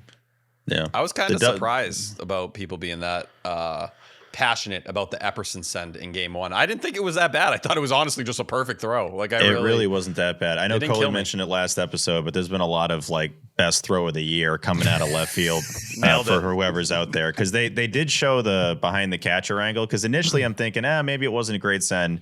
And it's like, that's a normal send. It's a very normal send. I don't even think he was thinking he was being aggressive there by sending him. I think most people watching that game when the ball gets through, it's like, oh yeah, that's a run probably. And it just hasn't really happened with this team. One thing consistently in May that they still can't do is hit home runs. But I mean, kids, June and on at Fenway Park, you're going to get a lot of doubles. And they were 8th in doubles in May in the majors, 24th in homers, I think. So it's going to be a lot of, can you consistently rack up doubles, get more extra base hits instead of just like spraying singles everywhere? I feel like they do that enough and they should be in pretty good shape. But still, you're not, I don't think the homers are magically coming. I know it's obviously going to get warmer and the ball's going to travel more. Again, just look at the lineup. These guys aren't going to hit a lot of home runs. It's just going to stay like this probably. But look at the Brewers. Like, there's a way to win if you can't hit those homers. Look It's at the just, Rays. Unfortunately, they haven't been able to do that regularly. But that's the way they're built. That is the formula they tried to build here. Which is pathetic. Yeah, Rays 27th in homers on the year. Brewers are last, right? Yep. Yeah. But they Home put the runs ball are in play. bad The Red Sox here. are putting the ball in play. And good things are happening. Yeah, home What's runs not good. the ground ball percentage this month? Aaron Judge hits a lot of home runs, tremendous loser. I think this theory is gaining steam the more we talk about it. Yeah. Much better in the ground Barry ball Bonds, aspect. ringless. True. Yeah, very true.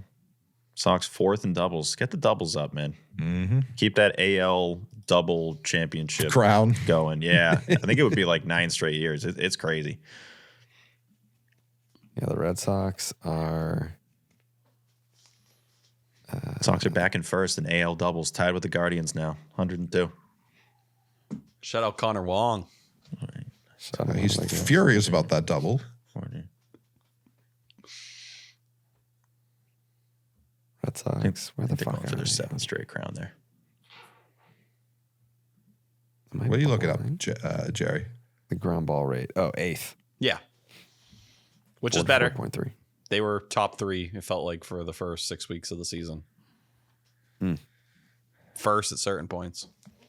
Even Durbin, like you're kind of seeing him hit the ball in the air more, which is something I Home think run Tracy derby? highlighted. Dude, I thought Well, he went to his the little camp or whatever. Yeah, the sacrifice fly he had in game 2, if the wind wasn't blowing in, I feel like that ball goes off the wall like 10 out of 10 times. Yeah, that ball was smoked. It's also that thing we talked about last episode where when he hits the ball and it looks like it should go out of the ballpark, you're just like so disappointed when you see where it ends up. Yeah. Him, I'd rather see it directly into the dirt in front of the plate. Like anytime it's lift, I'm like, well, that's an out. And he said it. He's like, I had to get away from trying to pull everything. Like he's made that very clear, which to me, when you look at the Red Sox and the things Craig Breslow talked about in that press conference, he's essentially saying what they wanted me to become, I just can't become. And this is the drama that's been happening on Twitter the last couple days with him going to the same place that Carlos Narvaez ended up going to. And, unfortunately for them, the Narvaez thing hasn't been great PR overall. I want to make and sure. Also, Durbin like immediately shut down them trying to take credit for it. Yeah, and He was like, I just met him 2 days ago. T, correct me if I'm wrong here, but whatever video that place put out made it seem like this guy just went on like the best month tear of his entire life. He was like 4 for 9, and they're like, figured it out. Yeah, it's great MG swing, and their history. I don't know. Just talking to some people, apparently. Going back to Mookie, Christian Vasquez, there's articles, you can go read them about the work players who've done there. This isn't a new thing where like people are like, fuck Driveline, I need to go do something else. But they have been very aggressive on social media through Narvaez and now Durbin. The minute those guys had a good game or two and being like, fuck it, this is proof of what we're doing, it all works. They're using like video of Narvaez in the minors with the Yankees. Like, yeah. And this was like right when Narvaez hit the homer, I think, against the Yankees. So it was like really good timing. But Narvaez has, been very disappointing offensively in general. For Durbin, what made the video look so great, and he had a sinker in the series that he dumped to right field like they talk about in the video. You had something to kind of point to and be like, that happened. But I think people in the organization are not in love with the idea, maybe how some of this stuff is being promoted. And it was well before the current issues they've had hitting. It's kind of been a year by year disagreement. I'm surprised that like it was allowed. I mean, I don't think that you can disallow something like that. I don't know. I don't know. I guess it's a question that we can ask how the Red Sox feel about it, but like, I don't know the whole Narvaez thing. I don't know that was like a thumbs up from the Red Sox. Like, yeah, sure. If you need to go get help, then go get it somewhere else. Like, I think that they probably take issue with that. We can ask. They didn't have an issue. It seemed like when Mookie and Vasquez were doing it. I think they're just Craig. Craig wasn't here. Completely different. Everyone kind of. No, I agree. I think for them, I don't think it's an issue of talking to other people. I think it's the way it's being put out there. I think they feel like they're trying to like take credit almost for certain things where maybe even the hitters are like, I wouldn't assign this to you, the fact that this worked. But I don't know. I'm not the guy in the cage, so I'm not going to tell you what worked for Durbin and what didn't. It's also their business that they're advertising. So like, yeah, why wouldn't they do that? It's probably the best form of advertisement you could possibly have, right? I take credit for James Wood. I've never met the man. I didn't draft him. Like, it's what we do in the credit taking business. Mm-hmm. And I will say there are Driveline people in the Red Sox organization that support this lab and follow this lab. So, before you want to call it anti-Driveline or whatever that is, I'm not going to say it is for sure. I'm just not knowledgeable enough on the entire situation, but there's seemingly some crossover. This just all has me thinking of like, where does Calsh have the Red Sox at for expected wins this year? You know what I mean? Yeah, and, yeah, it's running. This is updated to the second, yes? To the second, yep. Okay. To the second. Yeah, this is the Boston Red Sox baseball team, right? Boston Red Sox, yep. The team that agreed to 3 9-on-9s this weekend in Cleveland. So Calcia users are forecasting where the Sox are going to end up in the old wins department. And currently, what do you think the highest percentage is? Because it's like this win total plus, it's like this number up, that number up, that number up. It's like even. It goes 5-5-5. It goes in a matter of fives here. Where do you think the number is where the most people are like, yeah, that kind of feels right? 70? You're close. Very close. Wow. 76? 75, yeah. 75 plus wins, 55% chance. Yeah, not close enough though. 80 plus wins. Is it 76 and a half? 80 plus wins, 30%. 85 wins, 16%. 90 wins, 6%. I don't know what team they're watching, but yeah, it seems like most are putting them right around that 75 win total, which would be under 500, which is not good. Then again, is there a chance a team under 500 gets in the playoffs this year? I don't think that's going to happen. Likely some teams are going to get hot here in the summer. Maybe it's 84 is the number this year, 83 that can get that third wild card. We'll see. I'm not saying this. I'm just saying that might be the number. The target number. Yeah. What would they have to do to even win 90 games at this point? Voodoo magic. Like 2018 Sox stuff, probably. Yeah. I think that they would have to play north of 600 ball for the rest of the season. To win 90, you said? Yeah, I mean, that's what Kalshi said. Yeah. They would probably have to play 650 ball. Some 6'5". We did the math game last year. That was, I think, why so many people got down on last year's team. It was like just hard to figure out going into June when you were 4 games under 500. Like, how does the math work for you to get there? It took a 10-game winning streak for the math to work. Like that was it. And it still took you to the final days of the season to clinch that playoff spot. Yeah. You just got to sit and pray on a bad AL. That was kind of just math at the end, though. Like, I wasn't really sweating them making it or not making it. It was kind of just like, where did they make it and who do they play? But yeah, like this math, as Steve's mathing over there. He's mathing hard. Hang 'em high math. I'm trying, man. This is not. What's their current record? It's not that 25 hard. and 33. No, I think it's 33. It just seems like a number that's like borderline impossible. They got to win 65 more games. So I'll do it. I'll figure it out. They got to go like 65 and 39. They have 104 more games. Yeah, 65 and 39.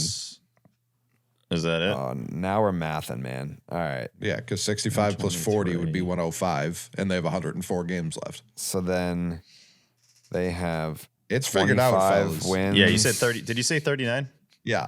Yeah, 65 and 39. Just wanted to double check, but yeah. No, we got the triple check coming up for your They have to go Boston. 65 and 39 to finish with 90 wins. I mean, 65 and like rounded up, called 40. Like, isn't that? Yeah, they have to play Crazy. 625 ball. That's Yeah, it. 625 winning like, percentage. I'm for not the saying rest of the this way. team can do it, but we've seen teams play 625 ball. Like, it's not the most insane thing we've ever heard. We've seen But if- teams play 625 ball for a whole year. It's just this If you team is heard the not June capable of 1st doing on 2026 Sox went 65 and 39 to close the year. No, I mean, we're now in the post Greg starter world, so like anything's on the table. The Brewers have played 625 ball for the whole season on the nose. Yeah, like super doable. There are 4 teams in Major League Baseball who have played 625 ball or better this year. The Braves, 2-5. Dodgers, Rays, and Brewers. So you just have to be as good as them for the rest of the year. I mean, you And could legitimately be the Rays or the Brewers. That's not preposterous. Yeah, I guess. Yeah, the pitching's great. The defense is great. They just can't fucking hit. But they could if they wanted to, I guess. Right. And I think mean, even the degree that you're talking to, I don't think you'll take that to get one of those wild card spots. No. No, that was Like, just what- to get 90 wins. We're only talking 90 here, T. in this year where the team is so bad or the league is so bad, do you think 84 gets you in? 84 is I do. probably it. That feels like the number. That's like D-backs 2023. Yeah. You think 84 gets you in? What is that? That's got to be sub 600 ball. That's like I a think it's like 590. 59 and whatever. Yeah, Blue Jays are 29 and 31 in that last spot, and just when everyone thought they were kind of going to find it, it seems like they've gone right off the rails once again. What did the Cardinals make or win the World Series with? Was it 83 wins. Yeah, that's crazy. But like that was like Pujols, Edmonds, rolling. Like they were pretty much hurt, and then they all got healthy and just fucking. They were like 2 years removed from being a 105 win team. Right. It's just like they were hurt during the year, and then they got healthy for the playoffs. They were just like, yeah, like I'm super energized. I haven't done Crochet and Roman, baby. TS10. Yeah, maybe. All right, you lost me there. 59 and 45 gets the Red Sox to our third wild card number that Super we're projecting. doable. That number's on the table. Listen, we got a table right here. That Yep. number's on it. It's on Can it. I offer a side conversation right now that has nothing to do with baseball, but it's just really, really at the forefront of We're my gonna hear brain about right that now? new Mexican restaurant Yeah. to you. So I find this new Mexican restaurant to me. What do you got? I'm in my cab. I'm driving. So Like, what are the So, quesadillas this time? trains older daughter's boyfriend that's not her boyfriend. Like she's in that stage where she's like, we're not dating, but like Yeah. they're definitely dating. They went to high school together. I don't know, maybe.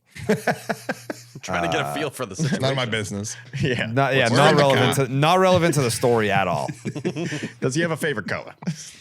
So we go to the Section 10 event today at Urban Wild, sponsored by Blue Moon. Shout them out, right?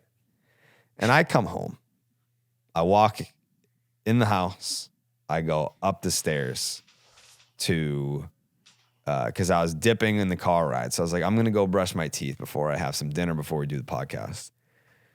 So I go take a piss in the toilet. Oh, wow. And then as I walk past the shower, I look in the shower and I was like, there's no way. I look in the shower. He pissed in your shower? What? No. What? No. What? I look in the shower, T, and I was like, I don't know what that is, but that looks a lot like shit all over my shower. Oh no. It's way worse. So way worse. So then I go downstairs and I was like, it looks like there's shit in our shower. I was like, I know it can't be, because how would shit get in the shower? There's no way that that's shit, right? So then Train's youngest daughter was like, oh, wait, you know what? I actually shit there. She was like, but she now was that you like, have- I was in our shower, and then so-and-so, Ace shit on the rug, and then he stepped in the shit, so he must have washed his foot off in the shower. But when I tell you that there were chunks of shit in my shower, How much poop was on this dude's foot? a lot, it seems. All right. Let's think about where he's at, right? Let's have some sympathy. I understand it's a tough spot, right? That's a horrendous But- spot. You're at a but girl's like- house and you have shit on your foot. But to clean your shitty foot off in my shower is fucking crazy, dude. I don't know if it's It's super your shitty dog, though. I see. Here's the thing, Jerry. I don't know if it's super crazy to do that. It's super crazy to just leave the poop there. You got to be able to wash that Right. down the drain. That Right. can't It just stay was right. everywhere. Like, it was like in the drain. It was like Oh. on the fucking like where, like the lip where that you go in the shower. there. Ugh. It's a tough spot for sure for the That's kid. a lot of But- poop on the foot. How do you get upstairs? He was already upstairs. The bedroom, our bedroom is at the end of the hall. Was there Okay, a so- trail of footsteps? I don't. I just haven't shit. really investigated like the rest of the house. I just know that there was a shit bomb in my brand new shower. Shit bomb.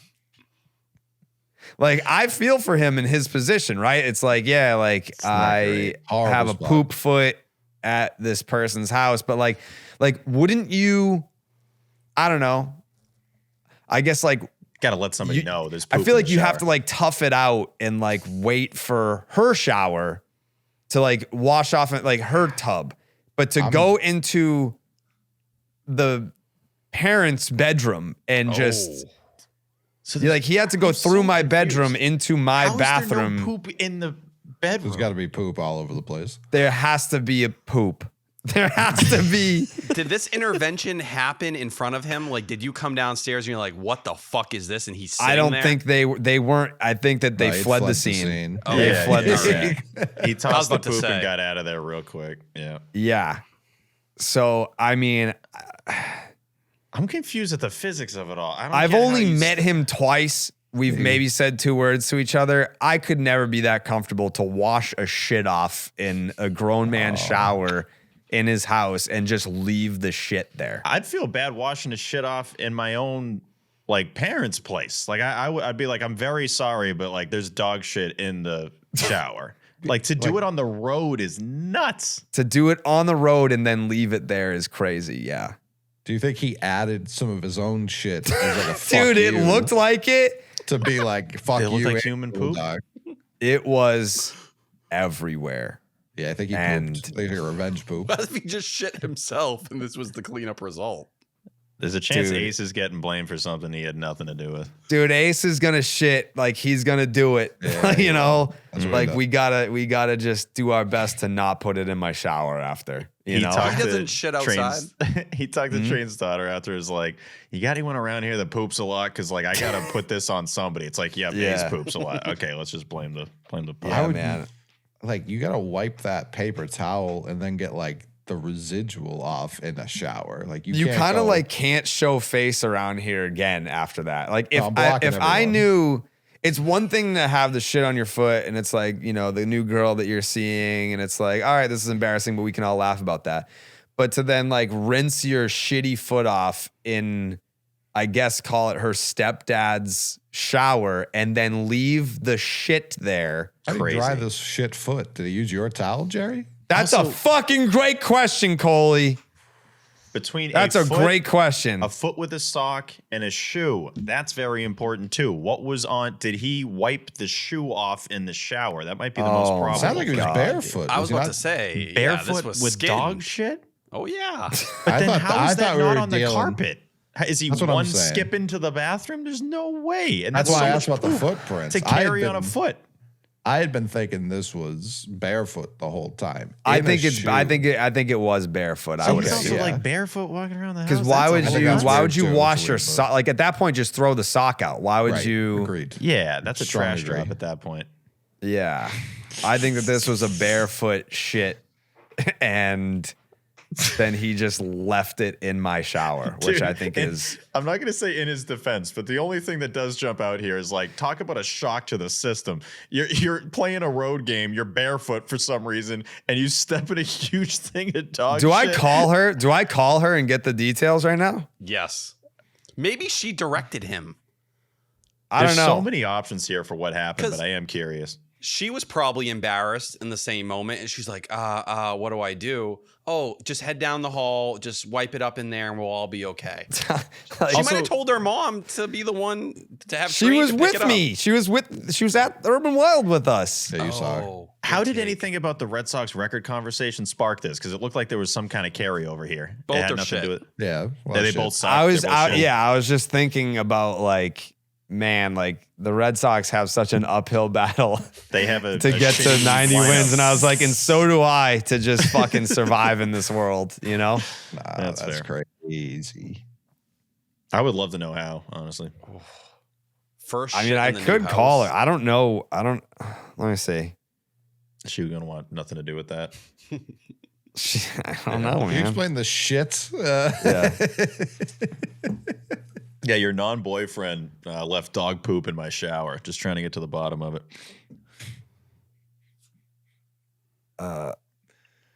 And also, I'm just gonna text her. Your boyfriend left dog shit in the shower. Thoughts? Just thumbs it up. Just likes just like you nailed it. Yeah, he did. That's exactly what happened. Fuck you, loser. Yeah, how about you get to cleaning it, bud? Yeah. That seems like a you problem. That's your shower. Oh, your shower, not mine? Yeah, fuck off. They Sounds like a you problem, pal. Yeah, where's that Get poop again? bent. Your shower, bud. Time to get bent. Bud. I'm sorry, are you unbent right now? Why don't you get bent, old man? Oh man, dude. I couldn't imagine. He's in your bed right now. He's living. Yeah, he's just spreading his arms shit all behind over his you. head. Yeah, I feel like that's one of those. What'd she say? He dominated you. All she said was not my boyfriend. So like, not denying the poop. Not my boyfriend, not my problem. I don't know what you're talking about. I have a question for you. Have you ever sat there, you went to bed, you were kind of rubbing your feet against each other before you went to bed that night, you were getting all comfy, maybe you had your favorite blanket there, you drift off into Snoozeville, all the dreams are happening, whatever you're experiencing in your life, and then you woke up, and you had that foggy, that weird, I don't feel like a human kind of vibe to you. You needed something to kind of wake you up, to make you a person again. Well, a lot of people usually reach for a nicotine pouch or a cup of coffee to just get their day kind of going and figure stuff out. Even beyond that, think about your daily grind and what you go through. How often are you going to an energy drink or something like that? Some of these chemicals to get your body functioning the way it needs to. The great thing about Ultra Pouch, they don't look at any of that stuff as a real option for you. They're not trying to put any chemicals into you. They're trying to give you an alternative to get your body working and your brain working in the way you need to. Ultra partnered with leading neuroscientists to design these pouches. They use a clinically proven nootropics and adaptogens to deliver immediate focus and smooth energy that lasts 1 to 2 hours. More specifically, they use Affinity PX, L-theanine, alpha-GPC, and vitamin B6 and B12 so you can find that balance and energy and mood so you're a good and fun person to be around, not someone who's wilding out and yelling at whatever someone may be doing in your life that may upset you. 90% of users saw significant improvements in their overall focus levels, when it came to Ultra pouches. Calm, steady flow state focus, enhanced memory, smooth energy, mood balance, all with zero nicotine and zero caffeine. My favorite flavor, personally, is the Cool Mint, but it comes in a lot of different, tasting kind of vibes, whether it's winter green, tropical, watermelon. Some people call them flavors, but... Nope, not me. And I just tried their brand new flavor, Blue Raz. I just know this is going to be everyone's new favorite because Blue Raz is always the best flavor for literally everything. It's the perfect blend of sweet and tart. I just hope they don't completely sell out of it. Ultra is the ultimate guilt-free pouch. Deliver instant focus and mental clarity without nicotine or caffeine. New customers can use code SECTION10 to get 15% off at takeultra.com. That's takeultra.com for 15% off with code SECTION10. After your purchase, they will ask you where you heard about them. Please support our show and tell them our show sent you. Jared?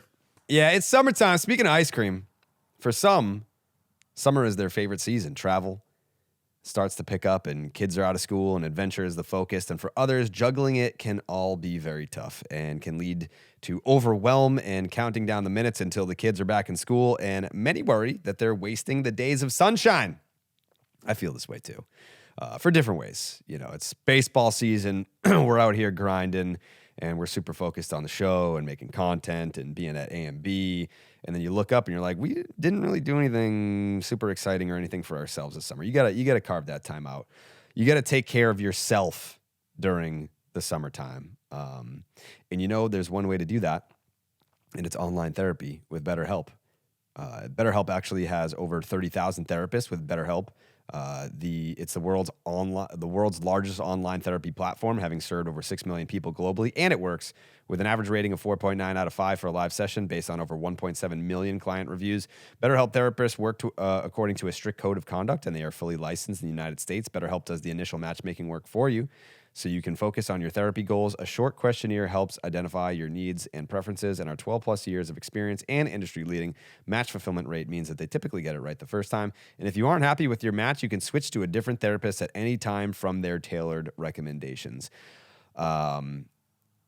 You don't have to say yes to everything this summer. Find support in therapy. You can sign up right now, and of course, we have a deal for you. We always have a good deal for you. You can sign up right now with BetterHelp, and the promo code for you, it's Rocket. Yeah, that's BetterHelp, HELP.com. The promo code is Rocket. You can sign up right now and get 10% off at BetterHelp.com/Rocket. Back to the show. Might be your boyfriend.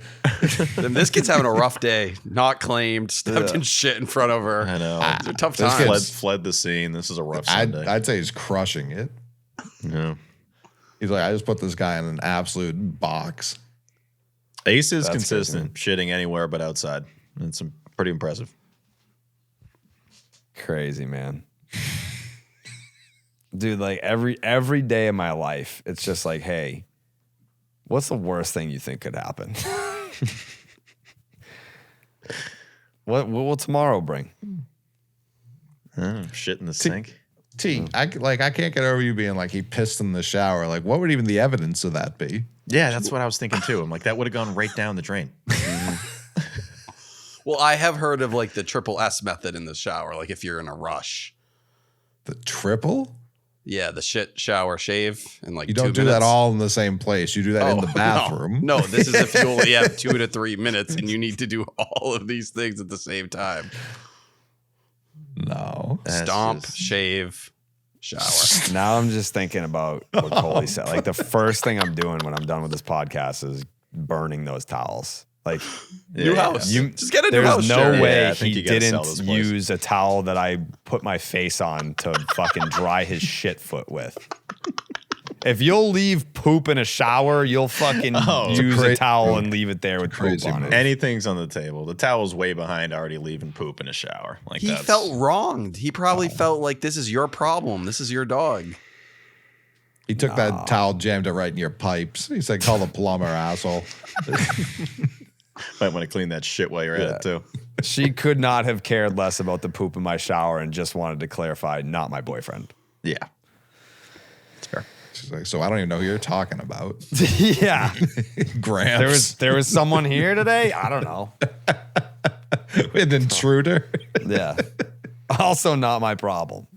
Do you think this is an inside job? Do you think Ace could have teamed up with this low-life scumbag?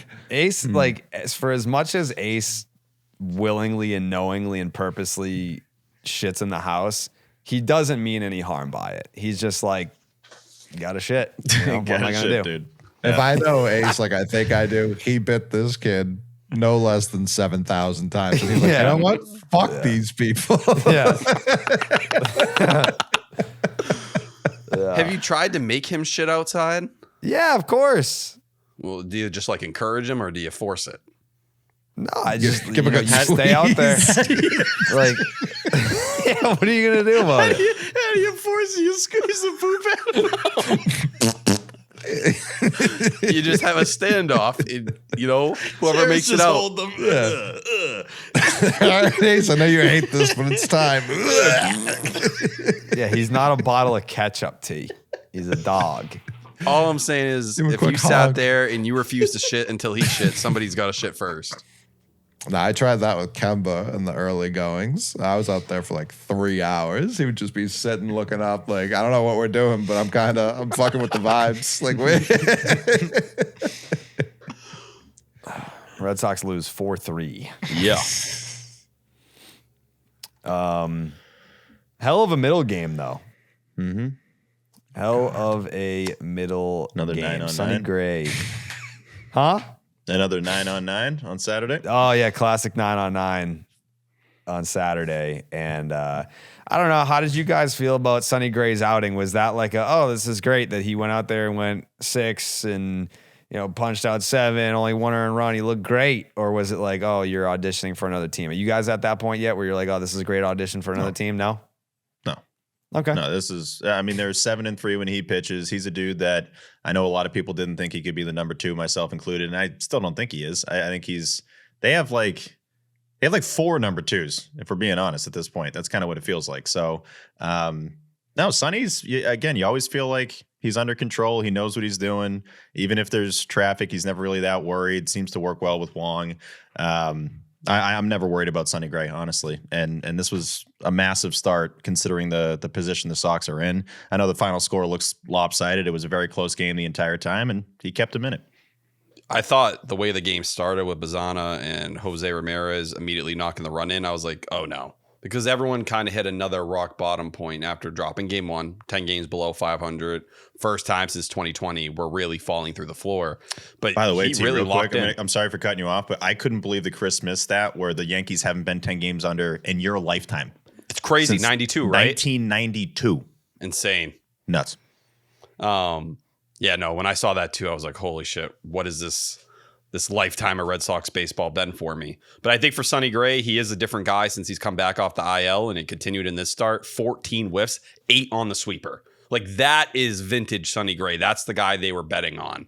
And before he went on his IL stint, 5 starts, 23 innings pitched, 4.30 ERA, 4.41 FIP, 5.1 K per 9, 2.0 walk per 9.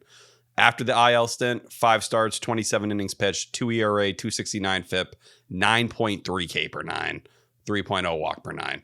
He's rediscovered the swing and miss. He didn't have it in that first outing when he had come back initially, but since then the strikeouts have been there at least 1 per 9 or 1 per inning right now, which is kind of what you've been starving for. And some days it ticks up a little bit more, but to see the sweeper play like this is what Sonny Gray said he was searching for when he kind of talked about like being worried he wasn't getting the swing and miss he had in prior years.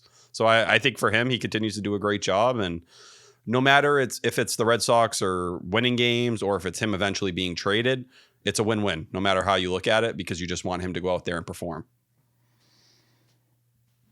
And I do think, like, if you want to talk this weird, awkward buy-sell thing, he's the guy that you would flip because Early and Tolley have shown they deserve spots in this rotation. At some point, Oviedo is going to come back and he will factor into these conversations. When does it become about handling things with those guys, and maybe you sell Gray and feel like your rotation could still be one of the better ones in baseball. I don't know. I feel like I'm not really thinking about that right now. It's fair. It's just it's an awkward, weird season where they should absolutely be blowing it up, but it's just like, how are you going to do that when you're like still kind of in it? I hate looking at like you're 8 games below 500 because you won the last 2 where you were 10 under 500. Like the rest of the league being shit is the exact reason why you jump on some other idiot team that wants to buy. Yeah. Here's Dr. Pickles. Give me your best 2 prospects. Thank you. Like that's a swindle. It's not like your pitching falls off the face of the earth when you do that. Yeah. He's not signed long term. He's not young. Like there's no real reason to do this to yourself. Are you doing that with Chapman too tomorrow? Jerry, I've been saying it for 12 for months. years. Coley, when everything happened today, I genuinely looked immediately to you. I was like, if anyone is going to lose it here and people are going to be in danger, it's going to be Coley losing his mind. Like when he fell down like that, I was like, this is like everything Coley talked about. It's the second fucking time now that it's happened. He took a liner off the ankle. Somehow it didn't shed. Like he is a crazy athlete. So like I wasn't too worried because he was like laughing while he was falling and got up with a smile on his face. But yeah, it's the margins are, at least he has like another year you could theoretically tack on, a year that's not going to exist likely. But like, yeah, Sonny Gray, you gave up like not a lot to get him. To be able to get a lot for him right now is that's just clean business. There is Your a pitching version doesn't where fall off a cliff. They could sell him and still have that move be what they need to help the lineup out too. That could be part of it. Right. Then again, having his veteran leadership in that rotation does matter a lot. I feel like assuming Tolley and earlier are just going to be nails all year in their rookie seasons is asking a ton. So, but you also like Crochet's still there, still talking with the guys. He's not 37 like Sonny Gray, but like Suarez is what 30 right now. Yeah, he's 30. Yeah, right around like there. it's not like they just immediately lose all that either. He's just the one righty that is worth anything. I don't know if you've heard about the Greg Bello combo we've got cooking. My fault. I heard you bring up Oviedo, which was unbelievable. But yeah, we've kind of got enough with the Bello. We're good, dude. Greg Dumbass. combo. Did you hear what you said? Yeah, I don't know. I'm today, tomorrow. The best day to trade Sonny Gray is today. A team like the Cubs is really perfect. Oh, they are the pitcher dying. for them dies every day. He loves the NL Central. He's always loved it. You got to get him there as soon as possible. I mean, sending Chappie back to the Cubs too. They can have them both, Jerry. You know what I mean? I would love to do a package deal, like whether it's the Padres with like Chapman and Pack 'em whoever. up. Yeah. Send them packing. Yeah. Like See those Contreras Matt is Shaw a different rumors. conversation to me just because he has multiple years of control left. Like I'm not. I don't want to trade WC4. No, I'm in not no doing it. rush there. If you get blown away by a crazy, like if someone's being irresponsible with their offer, you got to do it. Like you have to do it. My big fear with all this is Craig's like, I can only buy, otherwise I lose my job. Like you've already lost your job if that's how you're thinking. Like, and it's early enough right now where if you do one of these sells, if it is Sonny Gray, if it is Aroldis Chapman, like there's so much season left where the team can get over it in a month and be fine. You're still 2 weeks away from when Devers got flipped. Right. So I'm today, tomorrow, hashtag trade Jeff Green today, bring it back, trade Sonny Gray today. And I realized in the post game too, just looking at him, it looks like Brock Holt's just doing like a bad John Lester impersonation, like just how he looks in the face. Like I don't. This is an all-time comp, and it's perfect. It hurts to look at because I'm like, that's Brock Holt and also John Lester at the same. Like, what's going on here? That's Sonny Gray. If you took Brock Holt and forced him to like age extremely fast, like Sonny Gray is a very withered 37. or 36. Sonny's a whatever it is. very interesting interview. He's a very interesting clubhouse guy there because they'll ask a question and he'll just kind of stop in the middle of it and just start giving a different answer than he was like 2 seconds prior. And it's like, yeah, Wilson's been great and I love him. And it was a good start. It was a good start today. I think I've been working well with Connor and because even Catillo had asked him about like, how would you grade your season so far? And he's just like, long way to go. Long way to go. I'm like, no, the question is just about what you've done. It has like literally nothing to do with what's coming up in the future. But he's a very interesting interview. I'll definitely say that. I do wonder how that Connor Wong thing is going to happen because going into game 2 is when Chad Tracy, for the first time, like made it pretty clear that Mickey Gasper is the starting catcher when there's a right-hander on the mound. And now you're in this spot where Gray seemingly really likes Wong, has been settling in. How are they going to make this decision? Because Wong had barely played before game 2. I think it was his 4th time playing in 19 games. But Narvaez is still way better defensively. Wong's now on a little bit of a heater. Had sucked against lefties coming into this series. It was a sub 300 OPS, and those are the at-bats he's going to get. But he showed up the last couple days. I'm curious to see how they handle it all. And I'd be very curious what the organization thinks of Carlos Narvaez right now. Going back to what happened earlier in the year. You're talking about Houston? Yes, with the benching and how I feel those like that things was a played Cora out. thing, no? Like, you think that went up the ladder? I think it might have just been maybe this guy isn't as locked in as he was a year ago. And I wonder now without Jason Varitek, who is supposedly, like a dad figure to him, someone he was really close to, just where he's at. Like, is he in a good spot? Is he kind of lost? Does he not really feel like he can get back to where he was a year ago? And do they almost rather reset him in the minors and see what happens from there? Because Narvaez, I think if you're just doing it based on what they bring to the table, elite defense or elite defensively, like Wong's not going to give you that no matter what. And Narvaez has been better in a small sample size against lefties.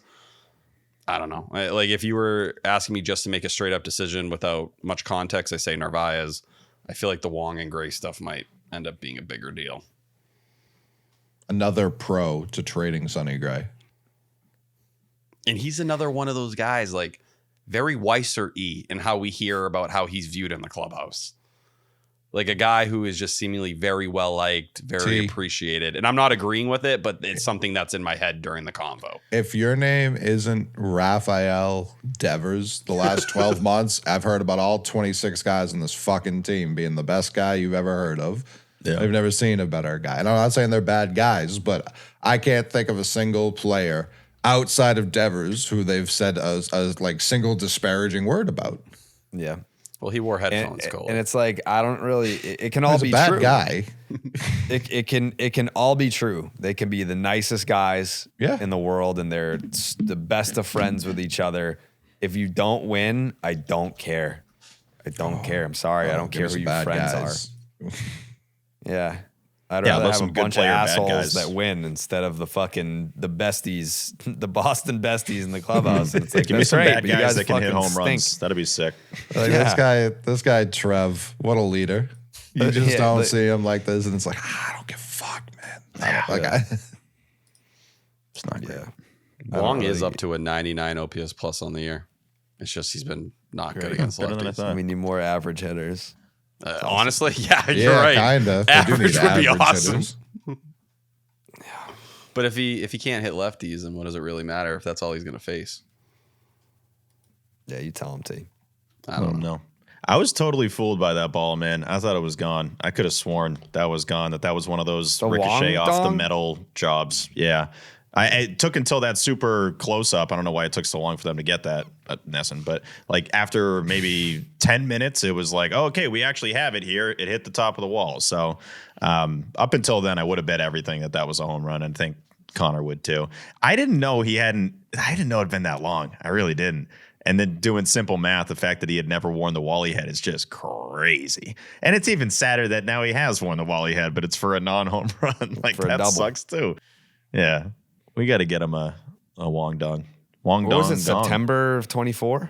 September 8th. He did hit a homer in spring training in 2025. That doesn't. Yeah, I don't think they were doing the Wally head then. I just remember when he hit it, it was like, people were like, hey, man, Look at Connor Wong. Like, he's stepping up after 2024. It wasn't some mirage. He's going to hit 15 homers. You don't really have to think much about it. And then he lost the job 2 weeks into the year after he got hurt. It feels like an eternity ago, but this guy would just hit nukes. Like when Wong hit bombs, they were crushed every single time. And now you're going on 2 years of no homers. It's crazy. Has anyone asked him about this? Like, why aren't you hitting homers? Like, I get it. Like, IKF, right? Why do you suck now, huh?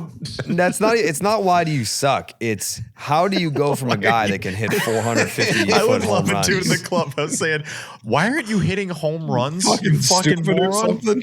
Like, how do you go Over from the hitting wall. 450 foot home runs to going 2 years without hitting a home run? You're hitting them right to the guy at shortstop. Wrong. Wall. That's an out. Over it. At Some would least one argue. run. And for this team, it's max 1 run, but hit it over the wall. You Like, that's stupid. gotta be a fluke, right? Like, I don't know. What's the most he's had in a season with these guys? 13. Yeah, 12 is what I had on mine, but I know Right. you're looking at it. Like, he's had double digits in a season before. I get, like, Brock. I don't think Brock ever had double digits, did he? Well, there was that year he was chasing. Yeah, Maris. I mean, the Maris family and all that. Yeah. Yeah, but it's like Brock. he could come up and be like, you wouldn't be shocked if he hit a home run. I would be utterly shocked if Connor Wong hit a home run. 7 was the most for Brock, 2018 and 16. Monster year. Not even his all-star campaign.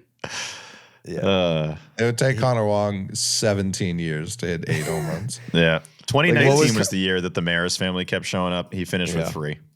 Yeah, I mean, Dude, Wong's batted ball data is almost identical to 24 right now. what was Fuck yeah. Connor Wong's career high, Steve? 12? 13, right? 13. T? 13. T guessed So it that's right. enough. Yeah, no, I definitely was looking at it. How do you hit 13 home runs in the big leagues in a season? And then That was go 2 24. years without That was one? 2 years ago. Dude, look at his hit chart in 25. It's so depressing. 24, there's like nukes on that thing. 25, he didn't hit a ball. There was Yep, one you that could, looks you like could stop there, I think. Yeah. Like, He there's didn't hit a ball. he hit one baseball all year that reached the warning track at Fenway. One time. That's crazy. Yeah, 190 last year. That was rough.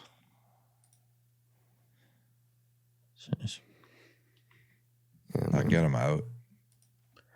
Get him banned.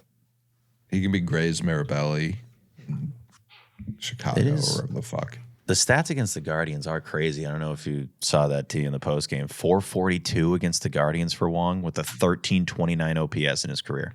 He went off, man. Guardians killer. Yeah, Narvaez defensively, man. 95th percentile blocks above average, 81st for caught stealing above average, and 88th for framing. The only thing, his pop time is regressed a lot. Went from a 192, he was 80th percentile, and to 26, he's at a 199, he's 16th percentile. Leg injuries. I think that's the other part of it. And I saw some people like grouping him in with the Jaron Durans and the Caleb Durbins of like, look at Narvaez hasn't been that guy. Man, I think if anyone was being realistic about Carlos Narvaez, you were hoping he was going to be like a 90 OPS plus, like try to be league average, hope for the best. But I think it was pretty clear even beyond the injury last year in the second half, he was not going to be what you saw the first 2 months of the year. It was unreal what he did. It was never going to be sustainable. But it shouldn't matter when you're a good baseball team and you have an elite defensive catcher. The problem is right now, and this is the whole Chad Tracy system with Gasper, with Sogard, with IKF, it doesn't fucking matter. If you are doing anything remotely good, you are playing that day. They have no room because they're operating in like 100% desperation. Red Sox win 9-1. There was something in this game that made me happy. The 9 They scored runs. 9 runs. The fuck? Allowing of the 1 run. Yeah, I think it was more home just run Caleb Durbin. derby. Another Jaron Duran home run. Yeah. I hadn't realized that Chapman hadn't pitched in 10 days when he did that.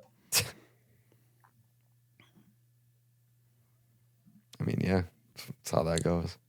I mean, it was also like that was the Guardians like mop up guys, so that's why I was kind of happy to see what they did today against their higher leverage arms. what's the league average OPS right now, you think?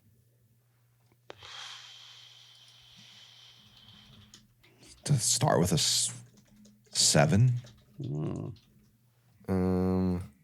I can tell you what it is. Like league average? League average OPS.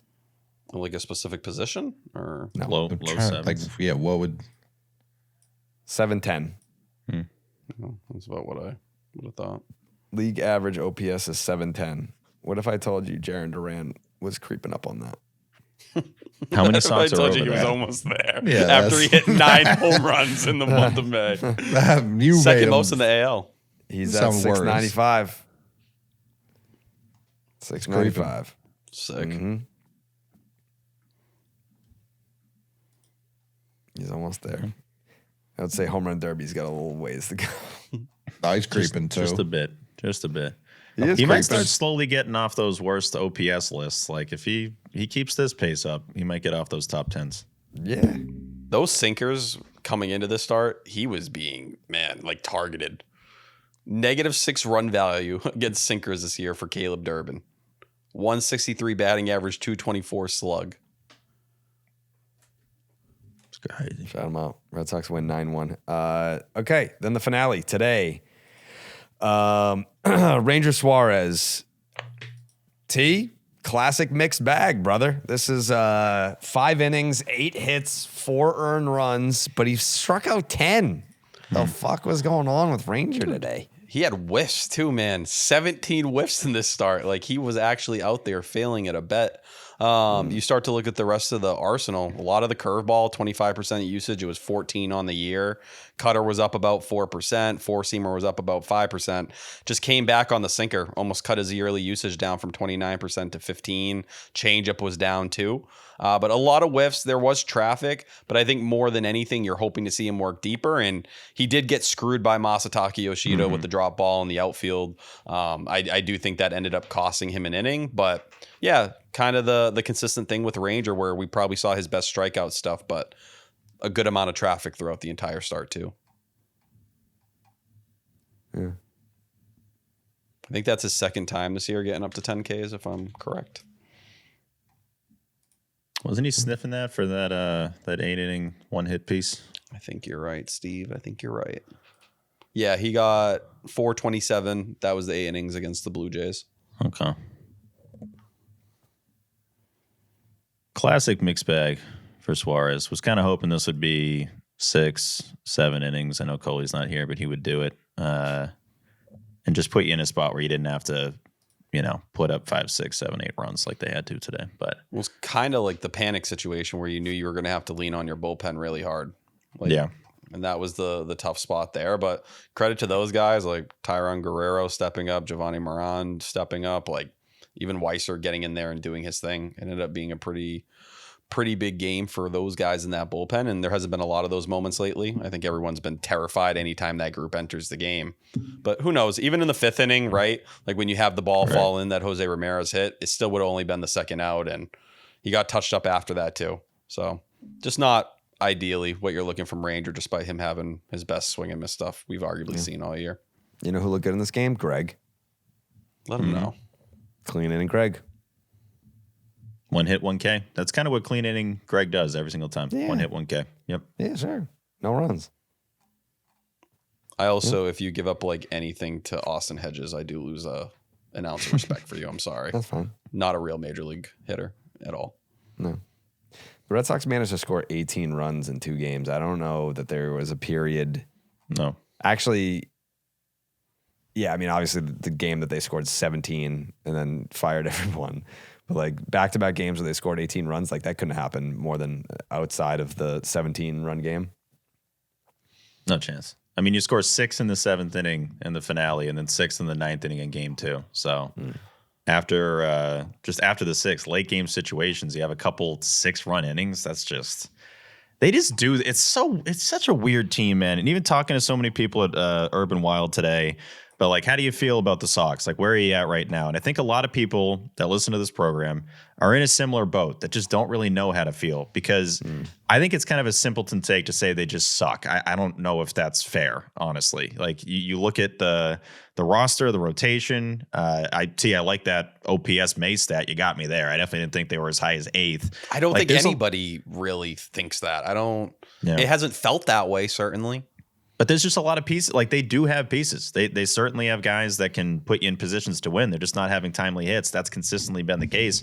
You then get a series against a division leader here, and it's like, how many runs they score the whole series? 21 runs in this series? Like, back-to-back 9-run games, and understandable in game 2 it was more garbage time at that point. But they can randomly string runs together, and yet you can then see them go a series and score 6 runs. So I don't know. It's hard to put your finger on it, but they don't just necessarily suck. I think it's deeper than that.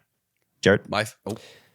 I did want to highlight the Masataka Yoshida 2-run knock with the bases loaded, because they ended up making it somewhat of a blowout game. But there was a point. What inning was that? It was the seventh. Oh, I thought you were talking about the drop ball. No, we'll get to that. But this was a tie game, 4-4 in the 7th inning. And it was only like you were losing going into the 7th. Wilyer Abreu walked with the bases loaded. That is the moment. 4-4. Yeah, think about that. Massa had the 2-run knock to make it 6-4.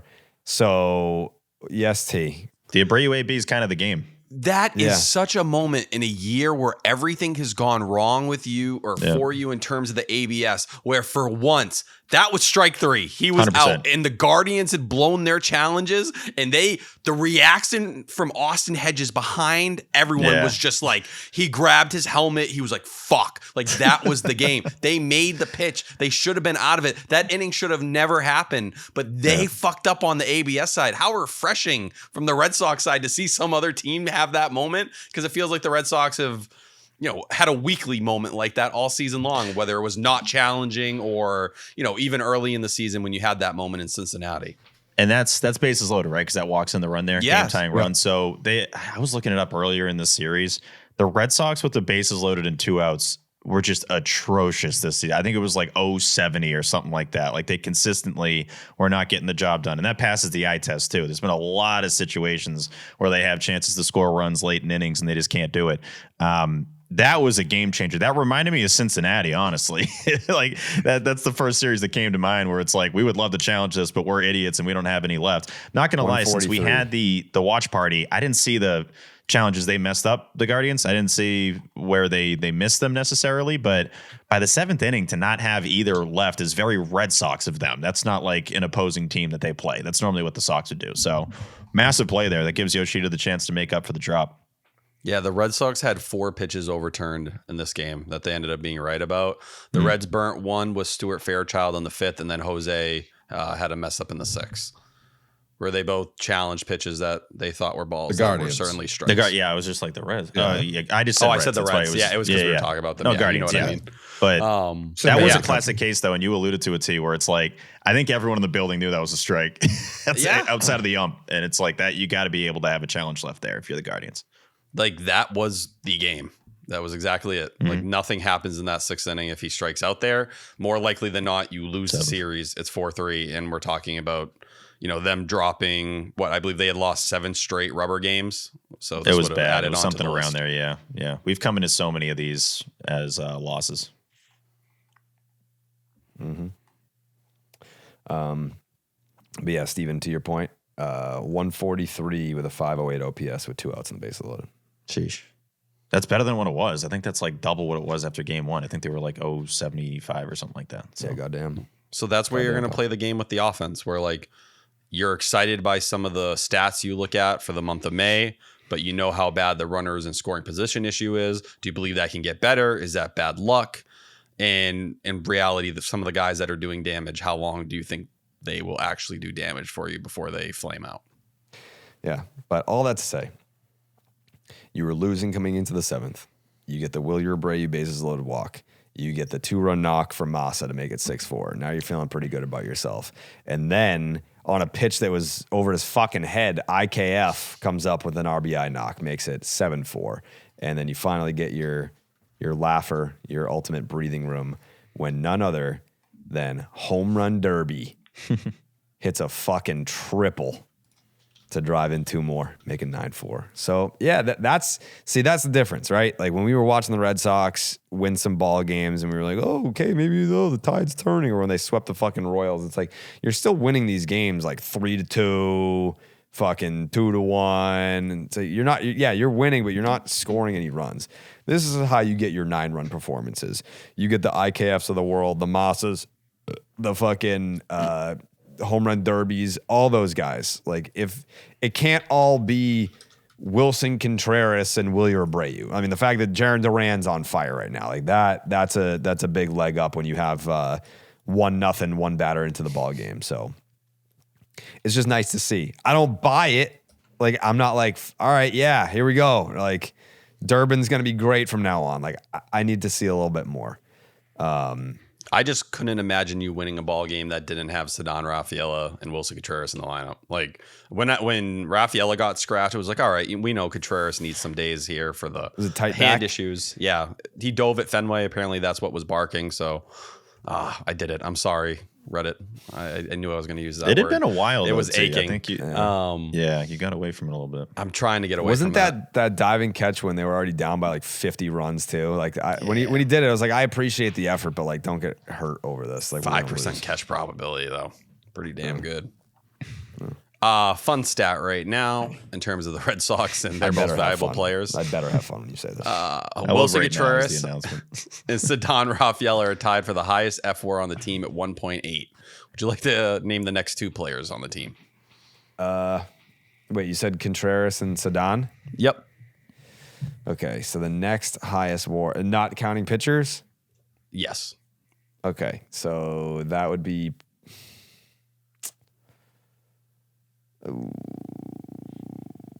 Wilyer 06. Williers 1.4. Oh. The next one. Totally. Position players only. Position. Oh, sorry. Fucking idiot. Hey. Meyer? Nope. Durbin. Nope. So Roman. Nope. Oh. Duran. Nope. IKF. Yep. IKF. That's great, dude. He's gonna have a full win by tomorrow. What do they say? A one WAR is worth like $3 million. More, like 10. So jeez, that's a I know. steal. Wait, what? I think one WAR is approximately about 10 million right now, right? So I wouldn't have guessed that, but sure. IKF's already earned his $6 million, you're saying? Yeah. Essentially. Wow. It's genuinely, this is a guy who on May 15th had a 25 WRC plus. The Red Sox had stopped playing him. And what he's done over the last 2 weeks is insane. You didn't think he was capable of one WAR this year? No. Not at the way he was playing to start the year. I didn't. I don't think anybody did. I mean, you were after him before he even stepped in the batter's box. That is true. It's been incredible what he's done. And especially in 2 weeks. Like, it's actually insane. He's hitting 429, 512, 571 over his last 15 games. Yeah. The Red Sox didn't believe in him. They've tried everything in their power, every solution possible before they eventually said, you know what, we're going to let him play. The poor guy was in a press conference telling you, like, they cut my playing time. I don't see the field. Like, this is all I have. But that's credit to him. It's cool. It's awesome to see him rebound like this. That's when our guys really start cooking is when they're talking about like the military and retirement. Like then you know our guys are about to go on. I mean, a heater. Ref Snyder went on an all-time tear when he's like, I just don't got it. I don't got it left in me anymore. I got nothing. Yeah. I'm calling it quits. 2024, he put up 3.5 B-WAR, and then last year he put up 1.5. So yeah, that's kind of just who he is. To do it in 2 weeks span. He's a $15 million player. Easily, yeah. They got him at like a third off like discount. This guy's a steal. Yeah. He took a hometown discount to come to the hometown Sox. Yeah, where he's from. And you shit on him, T. Yeah, I Quick did. 1 for 6. I'll tip my cap, man. I expected him to play defense, but this is Do we extend? awesome. I think you probably give him. I think you give him the Dempster 3 for 39. Well, I mean, Jerry, remind me again. How old was Adrian Beltre when he came to the Sox? 30, 31. Same age. I will say my take on him hasn't changed, though. I still feel the same way I did. Well, then you're just wrong. That means that you're not willing to accept a new narrative. No, I am. And if he does this like for multiple months, like if he's this kind of player, even 50% of it. You think he's going to slide backwards in war at some point? Oh, yeah. I don't think that's crazy at all, especially based on the way he started the year. His defense will give him a significant floor. It's just, was that $6 million? Could you have used it somewhere else when you had like someone like Nick Sogard here? They needed IKF, though. I can't bitch about him right now. I'll tip my cap. Where I'm else a are you fair going to man. get a $15 million player for $6 million? Yeah. See, Nick Sogard's career WAR is lower than IKF's current WAR. Yeah, you ever thought about that, asshole? Well, he's played 30 games each year. Let's be fair. Okay. 12 games this year. So, yeah, I gave you his career 73 games. IKF this year has played 33 games, including today. So, yeah, and a third of the time he's done the more on the ball field than Nick Sogard has in his life. Well, we're Thoughts, talking asshole? last He's year what? was a 1.5 B WAR, right? Yeah. And he played, 140 games? Well, Nick Sogard has 0.2 B WAR, and he's played in 12 games. Yeah. And I Red said Sox for his win career- Is there a 9-4. 6 million? Is there a Yeah, 6 yeah. million 9-4 worthy victory difference? for the Sox. The Sox might feel bad and just give IKF some more money this year for how much of a steal he was in the He's offseason. earned Yeah. it. They Yeah. told IKF, we believe we can fix you offensively. Maybe they're just waiting to release him. Just on the world. Let them see What's it. his OPS plus right now? It's like 115. 165.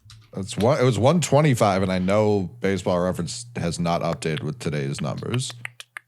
IKF's OPS plus is 125. That's what it's saying. That's what going it's telling into today. me. Yeah. Yep. 781 OPS. Fangraphs has him at a 319. 114 WRC plus after today. Did he go like 0 for 9 today? How did that happen? One He was for 1 five. for 5. Yeah. Wow. Well, like the sample size is like so small here. Your sample size is small. That's a fair take. 125 OPS plus. Dude, this is like the craziest heater I've ever seen. Like this is, you know what? Maybe I'm being disrespectful. This is Pedro Ceriaco-esque. Dude, That's what I would comp it to. it's just IKF, baby. That's just what he do. It's That's what we IKF do. has. That's what we do, dude. That's what we do. It's what we've done. It's what we will continue to do. We just show up, we IKF, we go home. Win, IKF, repeat. Yeah. That's just what Tracy says. I mean, that's what we do, baby. Like we show up, IKF, and then it's hookers in the clubhouse, and then we go home. Yeah. Like I just feel like you're just not seeing it for some reason. And like Yeah. I feel like you're so pot committed to your cute little Yes. dumbass bit that you exactly don't what it even is. want to admit what he's doing right now. And it's fine. Just keep Whoa. hating. But like I tweeted out stay over positive there. Stay over IKF there. stats. I tweeted him out. I'd rather be wrong and him be great than me He is ever great. care to hold on to a take. Stay on is that great. side, brother. Yeah, Hey, stay listen, on that side. I'm not looking to be part of IKF fan club, but I can show respect. And that's it. Sox are on the road this weekend. The weekend after that, IKF on the pod. Yep. Hey, listen, IKF I Fridays. let Jared become a Nick Sogard guy, and I remember some very disparaging comments about Nick Sogard in the past. By me? By who else?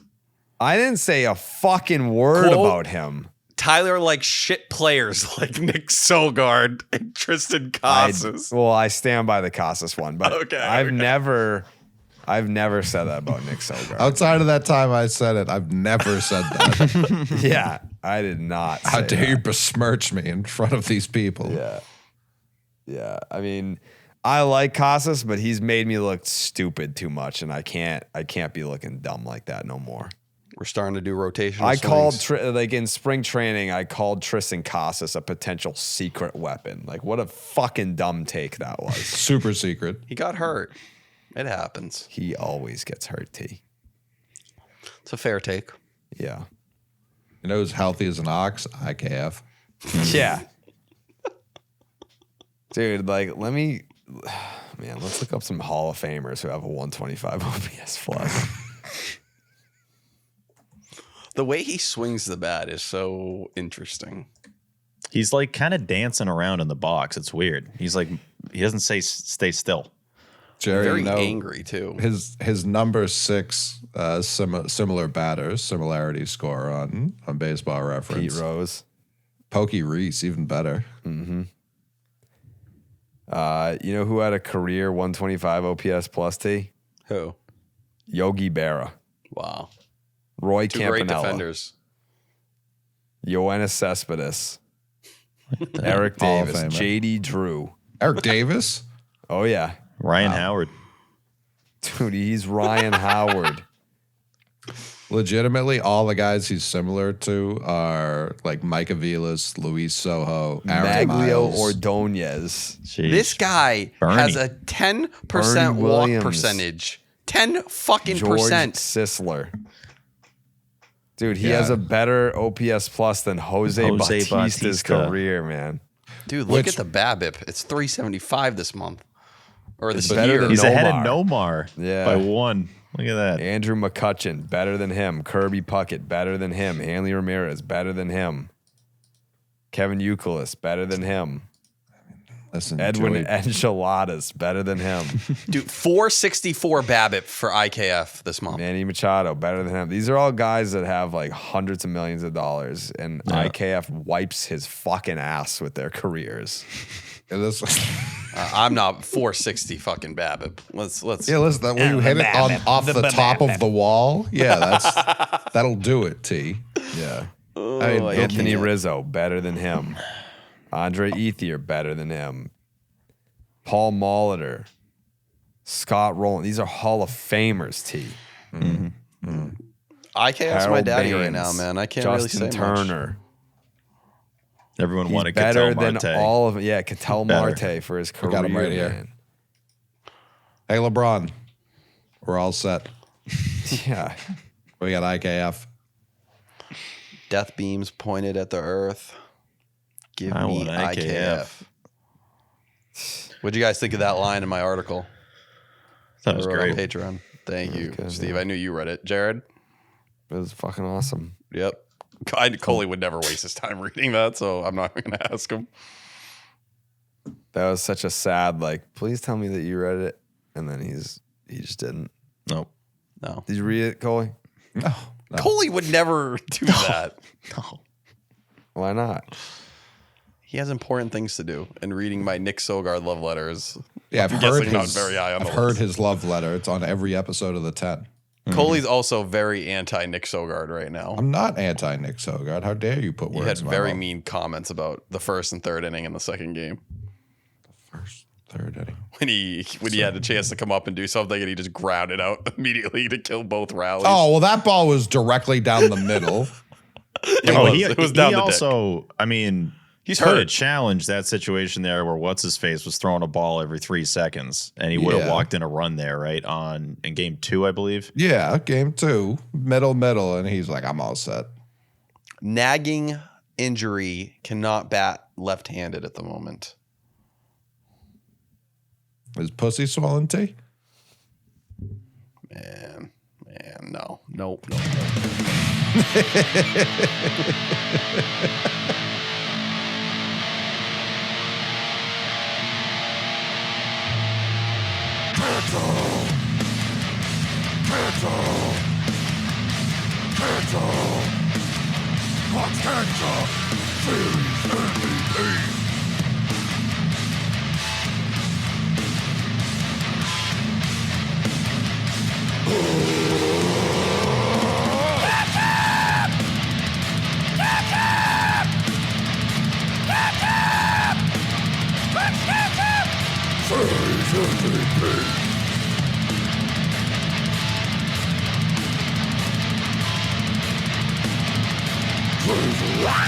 The Clark's Ketchup Series MVP is brought to you by Clark's Ketchup. Drizzle that ketchup. Wow, I almost forgot that this segment was a thing. It's tough, you know. I feel like we haven't been doing a lot of drizzling, but shout out to T-Man at the Urban Wild Blue Moon event. He got drizzled with actual ketchup at the bowling alley. It's pretty good stuff, T. Shout out to you. Shout out Adam. Sprayed Shout me out Adam. greatly. Shout him out. Love Adam.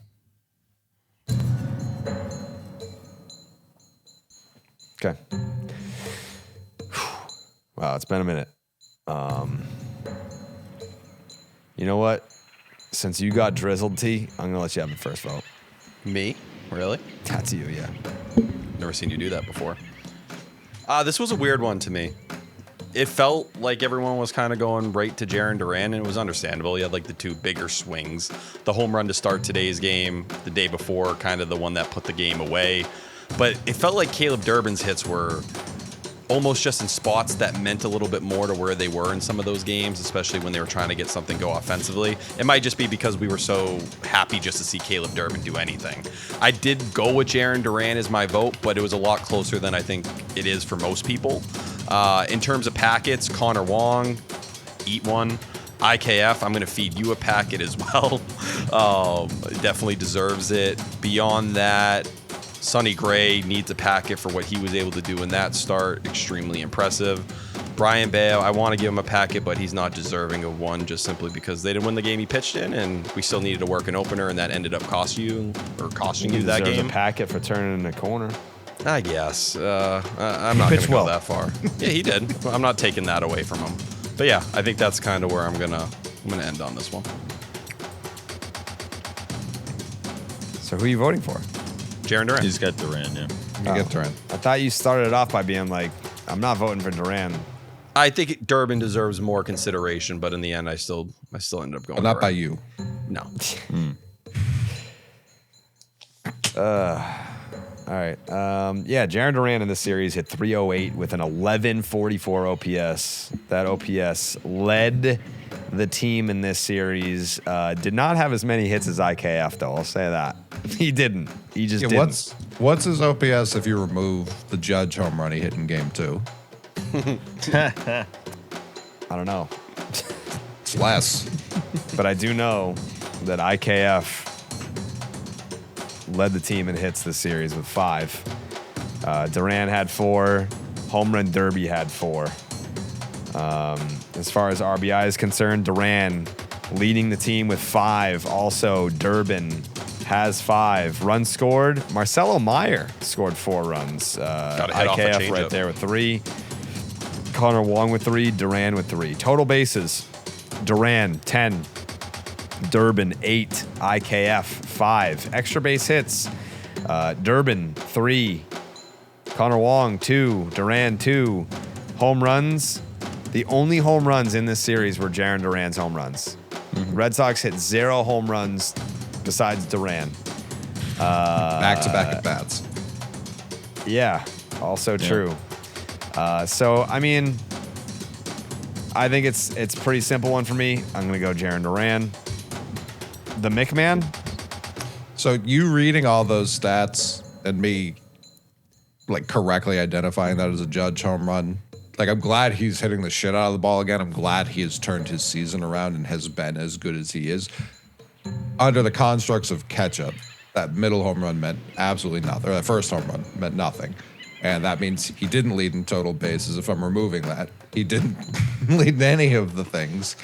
And I'm also not giving it to Durbin because I don't know that the offense, when you score 18 runs in your 2 wins, but you lose the 4-3 game, I'm not sitting here being like, yeah, way to go offense, woo. Like, spread them out better. Win the 4-3 game. We're talking about a sweep here, and I'm a much happier person, which is why I am going to Sonny Gray, and I hope the Chicago Cubs hear that. Wow. Steven? Yeah, we're going packet for Caleb Durbin for some surprising big swings and going to whatever that swing coach camp thing was. Packet to IKF for hitting 357 in this series and continuing to stay red hot with numbers better than a lot of Hall of Famers. Packet for Connor Wong for at least getting to put the Wally head on, even though it didn't count. He got a little taste of it, so I wouldn't be stunned if Wong hits a mega bomb either this week or the following week. Be on the lookout for that. Packet to T for taking ketchup all over his face and apparently his ass. It was in his butt when he was showering when he got home. Did he tweet that? How did you know that? You said it, right, T? Or you texted us, right? Yeah. Yeah. Yeah. Yeah. Yep. Obviously, I texted you about my ass. Yeah, of course. I give ass updates all the time via text. I rarely do this, but I think this series came down to one big swing. Even if the ball wasn't smoked, the Red Sox get a gift in the top of the 7th on Sunday's rubber match with that ball that should have been a strike and should have ended the inning, like we talked about. And one Masataka Yoshida comes up with the bases loaded. He had the lose the ball in the sun moment 2 innings prior, and then comes up with a massive hit into center, putting the Red Sox ahead. And that is the reason why they end up winning the series on Sunday, a situation that we've come into many a time in the last month with the Red Sox losing close games, annoying games. They find a way to persevere and get the win, and it's really all because of that Yoshida hit in the 7th inning. So I'm actually going to go Masataka Yoshida here. Wow. For my Clark's Ketchup Series MVP. Outside the box. It is. All right, we got 2 votes Duran. We have 1 vote Sonny Gray. We have 1 vote Masa. I obviously was at the event, so I didn't. I don't know what the fuck. I went back and saw the clip. Chris Castillo's vote doesn't make sense to me because I didn't see this happen, but I guess Jemai split his pants. Yeah, it was a big thing on the Nesson broadcast. I was listening to it through the radio on my way home so I could figure out what happened.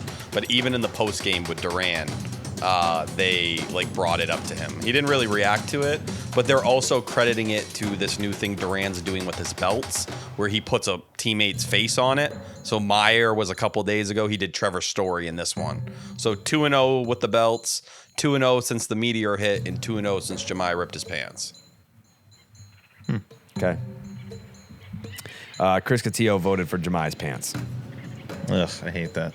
Yeah. I don't hate the meteor getting a lot more love. The meteor may have saved the team. Still voting for. I was going to bring that up. I felt it. Yeah, let's talk about it after the vote. I do want to talk about it. TC, Jarren Duran, OB, Jarren Duran, Jemai Webster, Jarren Duran, He's like my Lenny pants. DiNardo, Jarren Duran, Will Middlebrooks, Jarren Duran, with 66% of the Clark's Ketchup crew on our Patreon, patreon.com/Section 10 podcast. And if you join the Ketchup crew, you can also vote for Clark's Ketchup and have your voice heard. 66% voted for Jarren Duran, which this brings us to Will Fleming, Lou Merlone, and Cooper Boardman with the vote. Fucking A, the Red Sox should just join the American League Central and play all their games on the road. They win another series on the road in this division, 2 of 3. A wild game today. A lot of heroes, a lot of interesting moments, crossroads in this game. I got Loomer and Coop. I think everyone has a pretty good idea of Ketchup. We've not discussed it at all. I think this is one of those series where there are more packets to go around than maybe at any point all season long. So many people have gotten hot and contributed. Lou, this game is so stupid, right? You're out Contreras, you're out Rafaela. Sure, just hang 9 runs. Yeah, I'm not quite sure what we're doing right now. What's the format of this? Like, how does this, is this called drizzle? Is this Ketchup thing? Because we haven't really done this too often, so I'm not really sure what we should be talking about. But this was won a series. You're 1-5 in your last 6 series. You know, I mean, I think you go home to Baltimore, ask them if they want to be the home team and see if you can hit first. It is crazy. And Coop, Contreras scratched, Rafaela scratched, but it's the usual suspects this week, the IKFs, the Durbins of the world. They got it done. You and I are sitting here before the game looking at the lineup like, what is this? Like, what is going to happen? And then it's Kiner-Falefa, who's Babe Ruth, just for the record. It was, Sogard early in this series. It's Gasper. It's, Marcelo's in the party. It's crazy. And, you know what? These are the single in socks, and I'm good with it. Lou, thank you to Jose Ramirez and Fairchild. They're blowing challenges early in game. That was the key moment. Yeah, I mean, Jose gets a packet. We've talked about it all year. ABS, we suck at it, right? Today we got 4, which was awesome, but it's about times, and when you got a 1-run lead in the 6th inning, you don't burn it. You let your bullpen burn it, if anything. And you couldn't burn it, and Bray was that bad. It should have been 4-3 end of the inning. Instead, it's 9-4. So there's a few packets to go around, but that was a huge play. Packet definitely for Mo Cheeks, Jemai Webster's rally pants. Well, you know what they say, sun's out, buns out. So my man Mo Cheeks blows his pants last night late, and we big rally, another one here today. I just think Jemai should definitely get some packets for blowing out those pants. I agree. And who knows? I mean, they've got to come to Fenway Park. Taped up pants. Let's go. Rally pants with tape. All right, I know where I'm going with ketchup. There are 9 people who will get some consideration in packet love. Coop, we'll let you start it off and go first. What you got? A man who deserves a packet more than anybody else on this planet, Caleb Durbin. I mean, you know, we all know what the first month has been like, but he was incredible. Triple today. Ketchup for him. Yeah, I just like there are a lot of packets. We talk about this lineup today, but everybody that's in there's been hitting. Like everybody is in there. So packet to him, packet to IKF. I mean, the guy can't get himself out. You know, I mean, he's getting hits every single time. Durbin, everybody. My MVP has got to be Jarren Duran. I just feel like when he gets going, they get going. I know the bottom of the order is swinging it, getting on base, but Duran now 9 home runs in the month of May. I think when we come back Tuesday, it's going to be May 33rd, and we're just going to continue the month. Yeah, I totally agree with everything you just said. Sonny Gray gets a big packet from me, the way he adapted yesterday. The bullpen, Moran is going to start getting high-leverage stuff. This dude, Tyron Guerrero, is becoming a piece in the bullpen. It's amazing how many guys, Gasper, Kiner-Falefa, Durbin, Wong, get big hits in this series, but there is no doubt about it. This team goes where Jarren takes them. The Clark's Ketchup Series MVP is Jarren motherfucking Duran. There it is. Just confirming. Coop's got Durbin? Coop had Durbin. Okay. Yeah. Okay. But that's another Clark's Ketchup Series MVP for Jarren Duran. How many is that on the season? 2 on the season. So back-to-back, those are the last 2 awarded were to Duran. Yeah. Sweep Back-to-back. KC and then this. Yeah, that's how long it's been. There it is. And that does make sense. He was horrid in April, and he's had himself quite the May. So there you go. Yeah, he ties Wilson Contreras on the this season's ketchup leaderboard with 2. Who else has 1? Connolly Early and Willier Abreu. Okay, then. Congratulations to Jarren Duran. Tactical nuke incoming! Stop and Shop supermarkets have a major announcement. We repeat, don't shop for your groceries anywhere else. Yeah, stop and shop. Yeah, stop and shop. And what's great about these tangerines, look how easy they peel. Just like that. And loaded, I mean loaded with nutritional value. Yeah, stop and shop.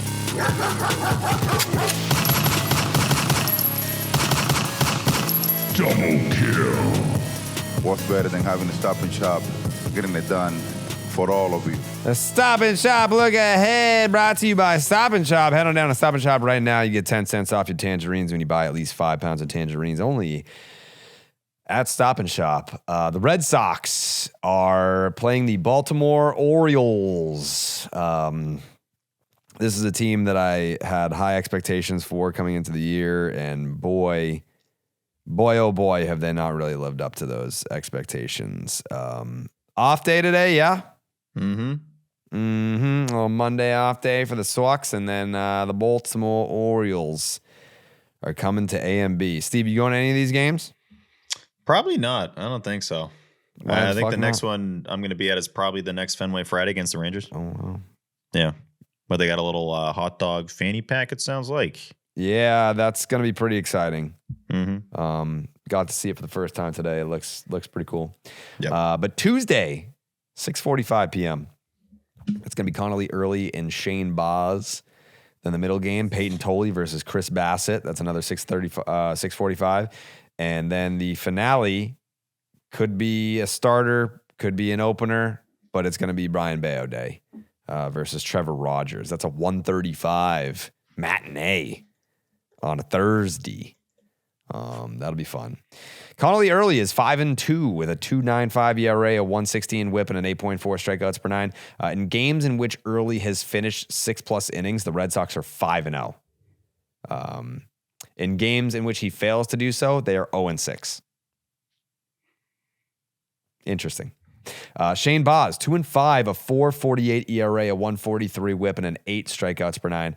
The season stats are not good, but he does have a 2.25 ERA and 19 strikeouts over his last 3 starts, so he's on the up and up. Peyton Tolley is 2-2 with a 2.61 ERA and an 0.90 WHIP, 10 strikeouts per 9. So like even just like looking at that line, like that's much better than I would have guessed because like he's had like, you know, his last like couple outings here, he'll have like one bad inning, and I'm like, oh fuck, that's gonna like ruin like his whole like all his whole season numbers are gonna like explode now. Not the case. Tolley has a 2.91 ERA at Fenway this year. Despite that, the Red Sox are 0-4 in his home starts because the bullpen always blows it. Chris Bassett is 4-3 with a 5.06 ERA, a 1.58 WHIP, and a 6.1 strikeouts per 9. Again, don't let that fool you. He's had more success recently. He's got a 3.80 ERA over his last 4 starts. Then Brayan Bello. He's 2-5 with a 5.63 ERA, a 1.64 WHIP, and a 6.4 strikeouts per 9. But he might be another don't let it fool you guy. He might be the best reliever in the game. He's got an 0.71 ERA across 25 and a third innings when he doesn't start games. It's an 0.71 ERA in 25 and a third innings. Trevor Rogers is 2-6 with a 6.84 ERA, a 1.56 WHIP, and a 7 strikeouts per 9. His season has been an absolute disaster, and unlike the other guys who have been bad this year, Trevor Rogers has not been on the up and up. May has been the worst of his shit season. 4 starts, 10.31 ERA, 21 earned runs in just 18 and a third innings. When I look ahead, and you wind up dead if you don't listen to what Steve says. Even then, you might still wind up dead. Caught in a tornado, get smoked by your neighbor shed. When I look ahead, when I look ahead, Billy's gummy bears. Chew 'em with your mouth. Weather look ahead, brought to you by Billy's Gummy Bears. Chew them with your mouth, Steve. You chew them with your mouth, Jared. The Red Sox head back to unfriendly Fenway for a 3-game set against the relatively hot Baltimore Orioles. Game 1, Tuesday, 6:45 p.m. Eastern, first pitch. It's June. Guys, come on. Let's start. No. Can we start? Can we start after 7 o'clock? 69 degrees. Hey, mostly cloudy, 0.1% chance of rain, 8-mile-an-hour winds blowing out to center field, dude. Game 2, Wednesday, 6:45 p.m. Eastern, first pitch. 69 degrees again. Sunny, 0.1% chance of rain. What are you, sucking boobs over there, Steve? That's not what that is. Yeah, I guess not. I don't know. It'd be kind of cool, though.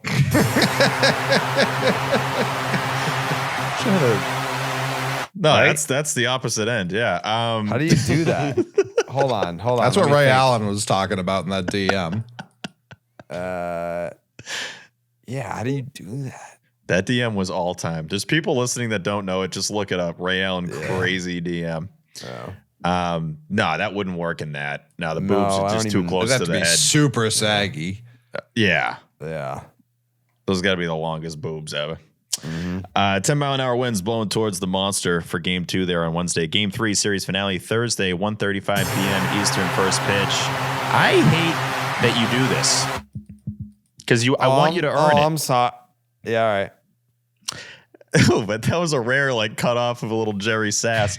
80 degrees, mostly sunny, 0.1% chance of rain, 8-mile-an-hour winds blowing towards the monster. Very pleasant series at A&B, with the finale being the hottest by a good margin. No rain, which is wonderful. That is a Stevie P guarantee. Another series with no rain. That is your weather look ahead, as always, brought to you by Billy's Gummy Bears. You chew them with your mouth. Wow. Yeah. Prediction time. How about Tyler Milliken? I actually don't hate the pitching matchups for the Red Sox in this series. The Orioles have really struggled against lefties this year. Haven't like torn them up. They're 24th in OPS against them.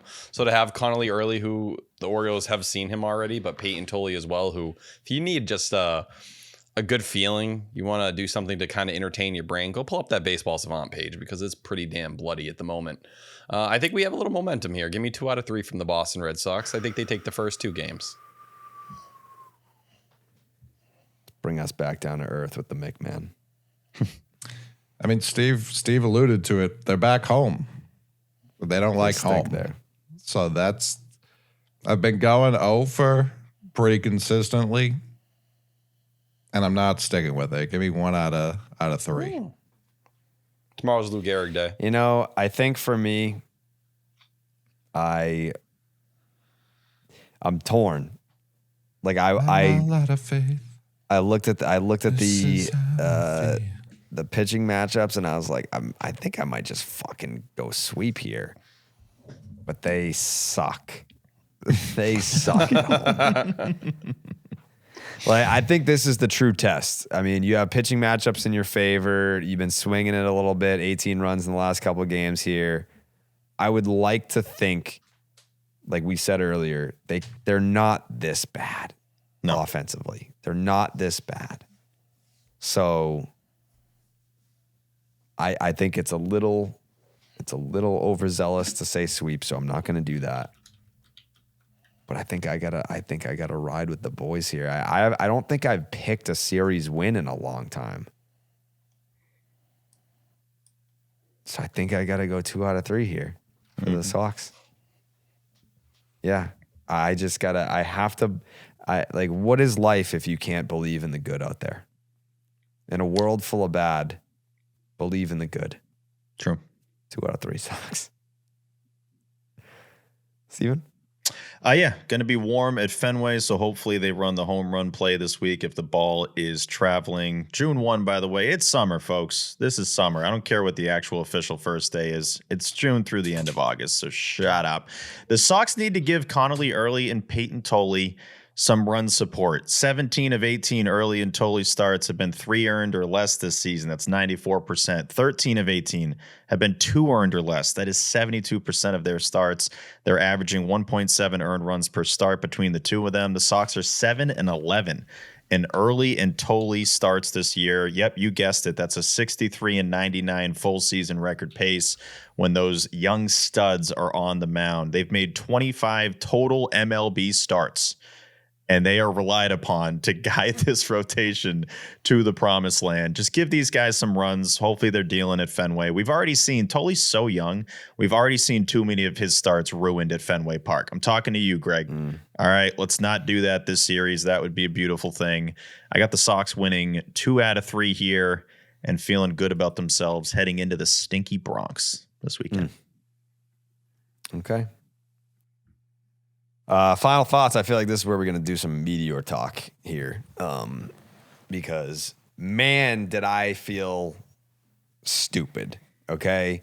So we heard the boom and everyone's like looking around the house. Like, did anyone pass out? It sounded like someone like fell on the ground. And then obviously we just moved in. So I'm like, did something fall off the wall? Like, did something like that's put up against the wall fall down? Like, we have TVs fucking everywhere, like up against walls. Like, figured it was something that was broken. No. Then we're looking at Twitter and it's like, oh, there was an explosion in Medford. And I was like, oh, something exploded in Medford. Yeah, that's what happened. Everyone calm down. It was just an explosion. Yeah, it was just an explosion in Medford. Like, we don't need Medford. Like, what's there? You know, like huge explosion in Medford, but like we'll be fine. And then I start surfing the net and I see all these people posting about it being like, oh, I heard it in Kingston, Rhode Island. Oh, I'm like, so we're not like everyone felt it. Like, all right. Yeah. I felt like a whore at that point. I was like, I thought that we were special. I thought that I was going to be able to tell people, friends about my experience. Like, yeah, dude, like it was so loud. It shook the whole house. We thought a fucking car crashed into the side of the fucking house. It's like everyone had the same experience. You're not special. If you were in Massachusetts, you felt it, you heard it. the Mick man, you probably feel left out about the meteor, right?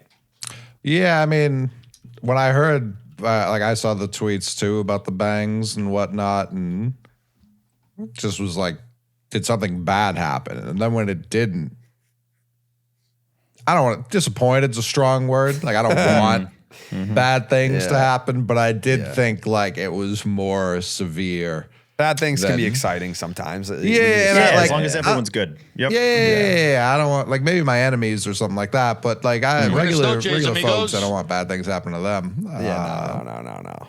But when it was just like a rock blew up in the sky, everyone fine. I was like, all right, man, I guess.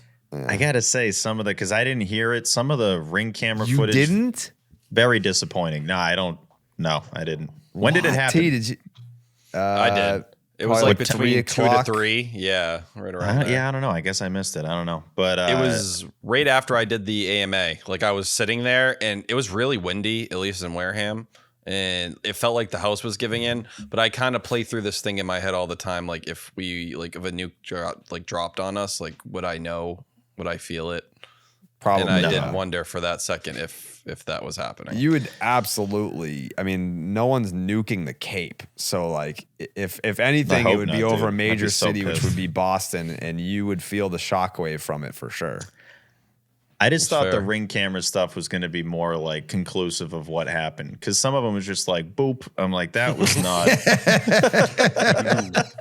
that was not a meteor at all. When it stunk. It's so bad. And it's on TikTok too. It's just like, clearly a meteor comes in and it's just like doop. Like, this, come on. I need like bang. Because didn't some some Elon thing blew up or something, right? Some little Bezos. Or Bezos, okay, my bad. But yeah, it blew up, and that was like crazy explosion, and everyone's fine because that ring. Did you see that ring camera video? Insane, and there was like the ripple effect and everything, and like they got the whatever you'd call that after effect there. But yeah, I don't know. I expected to see a lot more, and it was just like, that's what everyone was losing their minds. When I think meteor, I think like extinction level event, like dinosaurs. Bye bye. That's asteroid. It could be a little bit of both. I saw a video the other day. If you took a banana and threw it at the earth at like not terminal velocity, it's not nearly fast enough, but at the side of light, and that would just explode the earth like instantly. So like big space rock just kind of not even making it to the ground, but being loud enough that you hear it from Rhode Island to New Hampshire, that baffles me. Yeah. What are the odds we get hit? Like, can we get hit? Yeah. We could get.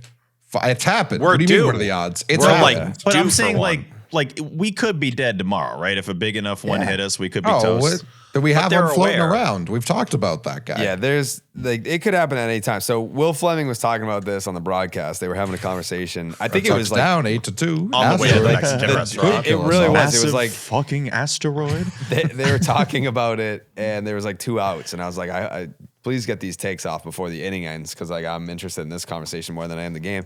And Will was just like, you have to think that NASA, like, they are seeing this shit all the fucking time. Like, we can't have alerts about all the floating rocks in space that could end up crashing into Earth on the daily, because then there would just be mass panic. So I'm sure NASA knew for sure that this was going to happen, but it's like, it's going to be a loud bang. People are going to tweet about it, and then they'll move on. Like, we don't need to warn people that this is coming. Like, just let it catch them by surprise. It's going to be a big bang. Everyone's going to be fine. Like, who fucking cares? We're going to wake up some people that are napping and move on. Huh? We're kind of constantly getting pelted with little ones like this. I don't know if they are seeing those. Like, when I just looked it up, like, there's one that's 1,200 feet across that, according to NBC News, will make a historic, harmlessly close approach. I don't like how any of that sounds. April 13th, 2029, passing within 20,000 miles of Earth. It will be visible to the naked eye. That's way too fucking close. Like, way too close. I also just never get how they know this is coming that far out. Like, this thing has to be cooking at a crazy speed. Oh, okay, asteroid.com. Okay. But like, we never hear a story of like a guy walking and he just got murked. Like, damn, an asteroid just took his life. Yeah. Well, asteroid's a lot larger than meteor or meteorite. An asteroid, like in Armageddon, it was the size of Texas. Dude. Yeah. Like, a meteor could be a fucking basketball. I'm surprised it Texas. says harmless meteors hit Earth daily. I wouldn't have guessed that at all. Yeah, Can you imagine how scary it would be though if like one of those massive ones just hit like the middle of the ocean and like what the fuck would happen to the rest of this we'd be planet? cooked. Yeah, Oh We'd be my toast, God. yeah. There's nothing we can do. Genuinely nothing. Like we would have to blast it in space in a way where like the debris also missed. We don't. That's why have the moon looks technology like to that, do by the that. way. If you like, the It just moon gets looks pelted? like it's constantly getting pelted. It's like our fullback, kind of like it's just constantly getting It's just rocked. wearing it. Good Yeah, call. it really Yeah. is. Like it's genuinely just getting blasted all the time. Fuck. This for Earth? Why do we care about them? God. No, we need to be more like Jupiter. We need to be signing more moons. We talk about hiring a guy. We need to be hiring more moons. They help What with the am I- ocean too. Get What that am I missing gravitational here, I pull. don't think though? that's actually true. I keep Really? reading this. Harmless meteors hit Earth daily. If you let's just say, I don't know why I'm picturing this, but at Sullivan's on Castle Island, right? You're just having a couple burgers, dogs. You got the seagulls going around. Bang, if you meteor. got hit Wham! by a I'd Odell that. Well, they shit, bro. probably if you they got hit by probably a meteor burn up that in the can't be- atmosphere. Okay, so it's more Yeah, just they like don't it make doesn't rounds. reach. Yeah, No. they probably enter the earth and then like the Okay, atmosphere burn just up. fucking chews them It's up a little and spits confusing when it them says out. hit Earth daily because that implies contact with Earth and we're on Yeah, Earth. like, So how I- many people are like, man, yeah, like I gotta call the car insurance company on Monday. Why? What happened? Fucking meteor destroyed my car. Yeah. Hey, harmless meteor. My car's Yeah. totaled, but I'm told this was harmless, so that's Yeah. all good. You also got like we're very ground bound folk. Like I do think we forget the planet is mostly ocean. Yes. Yeah, no, that's but true. like the water's how probably many getting how drilled. many planes have plummeted from the sky because a meteor accidentally fucking took them out? Like I don't think the meteors that are hitting Earth are actually getting through the atmosphere. No, they're not. That's why I'm shocked. This one seemed to get pretty close when the bang happened. Although I guess I don't know where the bang was relative to the ground. Yeah, true. If We you should get be heard okay, that though. far. Yeah, I mean the It's- asteroid stuff, it'll keep you up at night. It's How saying often do we get banged? Not to the crazy level, not often. Civilization-ending asteroids? impacts are exceedingly rare, happening roughly once every 10 to 100 million years. So So we But aren't the fact due? that they can happen is really technically the means it issue. can happen at any point. No, I'm yeah. saying like the sonic boom. Like I got boomed on Friday and I just don't recall another time where I'm like, what the fuck was that? got Like even as a boomed. kid, like Again, You it's a- guys remember in 2013 that video in Russia of the one? Like you remember when that video was going like crazy viral? no. It was like super bright. It like almost looked like a shooting star kind of Oh vibe. yeah. That was the last notable one that hit. It was 65 foot, or it was a 65 foot, 20 meter asteroid. And it still only entered the atmosphere and exploded, like in front of everyone. But it damaged thousands of buildings and caused over 1,500 injuries. I'm not laughing at the people hurt, but that's a lot Yeah. of people. Apparently, building-sized ones can make it through every 100 to 2,000 years. That's kind of a wide range. Yeah, you're either absolutely gonna see one in your lifetime or there's no fucking chance you're gonna see one in your lifetime. do. Yeah. They said they're large enough to make it through the atmosphere intact. To that point, the other small ones not making it through, and it can cause major regional destruction or flatten a city. So that could we happen don't- tomorrow. Yeah.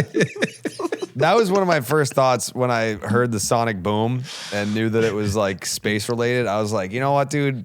Who fucking cares? Like at that point, You gotta care. there. just Well, have to. You just gotta don't care, You man. don't because there's nothing you can do. There's No, we absolutely gotta. nothing you can Jerry, we gotta like Greg starting games. You gotta try something. I can't Yeah. have this like. That's not a Shoot at matter it. of like, oh, there's a flood coming. Let's all band together and build a dam. It's like if there's a fucking asteroid coming, what the fuck are you doing about it? I Nothing.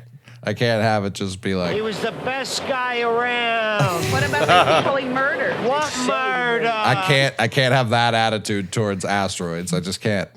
I got it.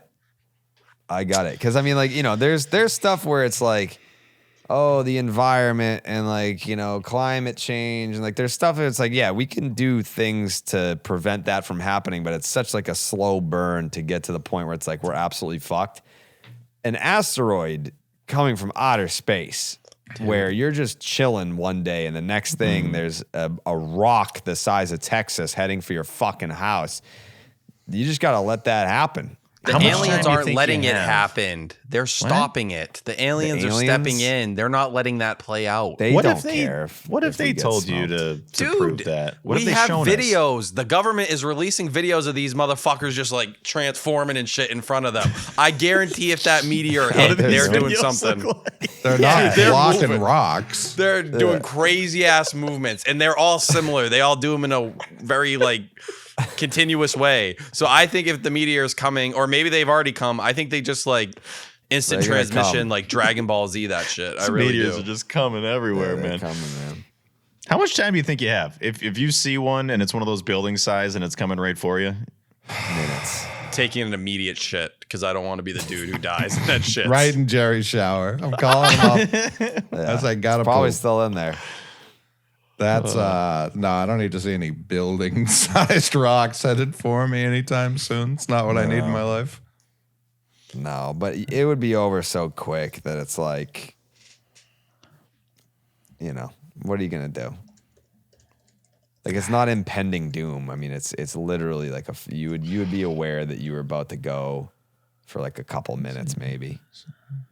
The ocean. I would man, be if you have chilling. to live Like, through that. if an asteroid was gonna crash through the atmosphere and start bounding towards society, you won't catch me screaming like a bitch. I'm just gonna be like, well, whatever. like, there's nothing you can do. And what are you gonna do? Something. Like Stop it. what? You can't stop it. And I'm not gonna go out screaming. So I mean, they gotta I think genuinely just nuke it like the so whole that all the time. shrapnel comes down to Earth instead. No, not when it's close. Like you got to do it out in space. You can't do it close. We're not. It's not a movie. I'm telling you right now, if a giant asteroid was hurling itself towards Earth, like humans would just be like, man, hell of a run, huh? Yeah, I don't think they would tell us. No, what's the point? It'd be too crazy. You can't drive pandemonium. anywhere to get away from that thing. Like just No, but people would try. I wouldn't be one of those guys. I wouldn't be like. It would driving. be like the Purge. If you told people that an asteroid that size was coming to Earth, people would just be like, "Oh, so there's no laws? Like, what are you gonna do? Put me in jail? Like, we're all gonna die." Basically. once it gets through the atmosphere, it says 10 seconds. Like you'll see it. 10? For 10 seconds. Yeah. I thought it was at least a couple minutes. No, you get dodged. Basically, once you notice it, it's like bang, 10 seconds, bang. Being underground, is that more dangerous? It's all bad. You're like, would a bunker save you in this I don't know. situation? I'm like trying to consider. A 6-foot hole, right? Would that save? If I get in my bathtub, am I gonna be? I go to my shed out back, right? It's got really tight doors. He's the only one that survives because he went in the basement. He just comes out, man. The whole earth is on fire. Yeah. Oh man, Guess this is I'm the bad only one news, that huh? made it. Yeah, this is not good.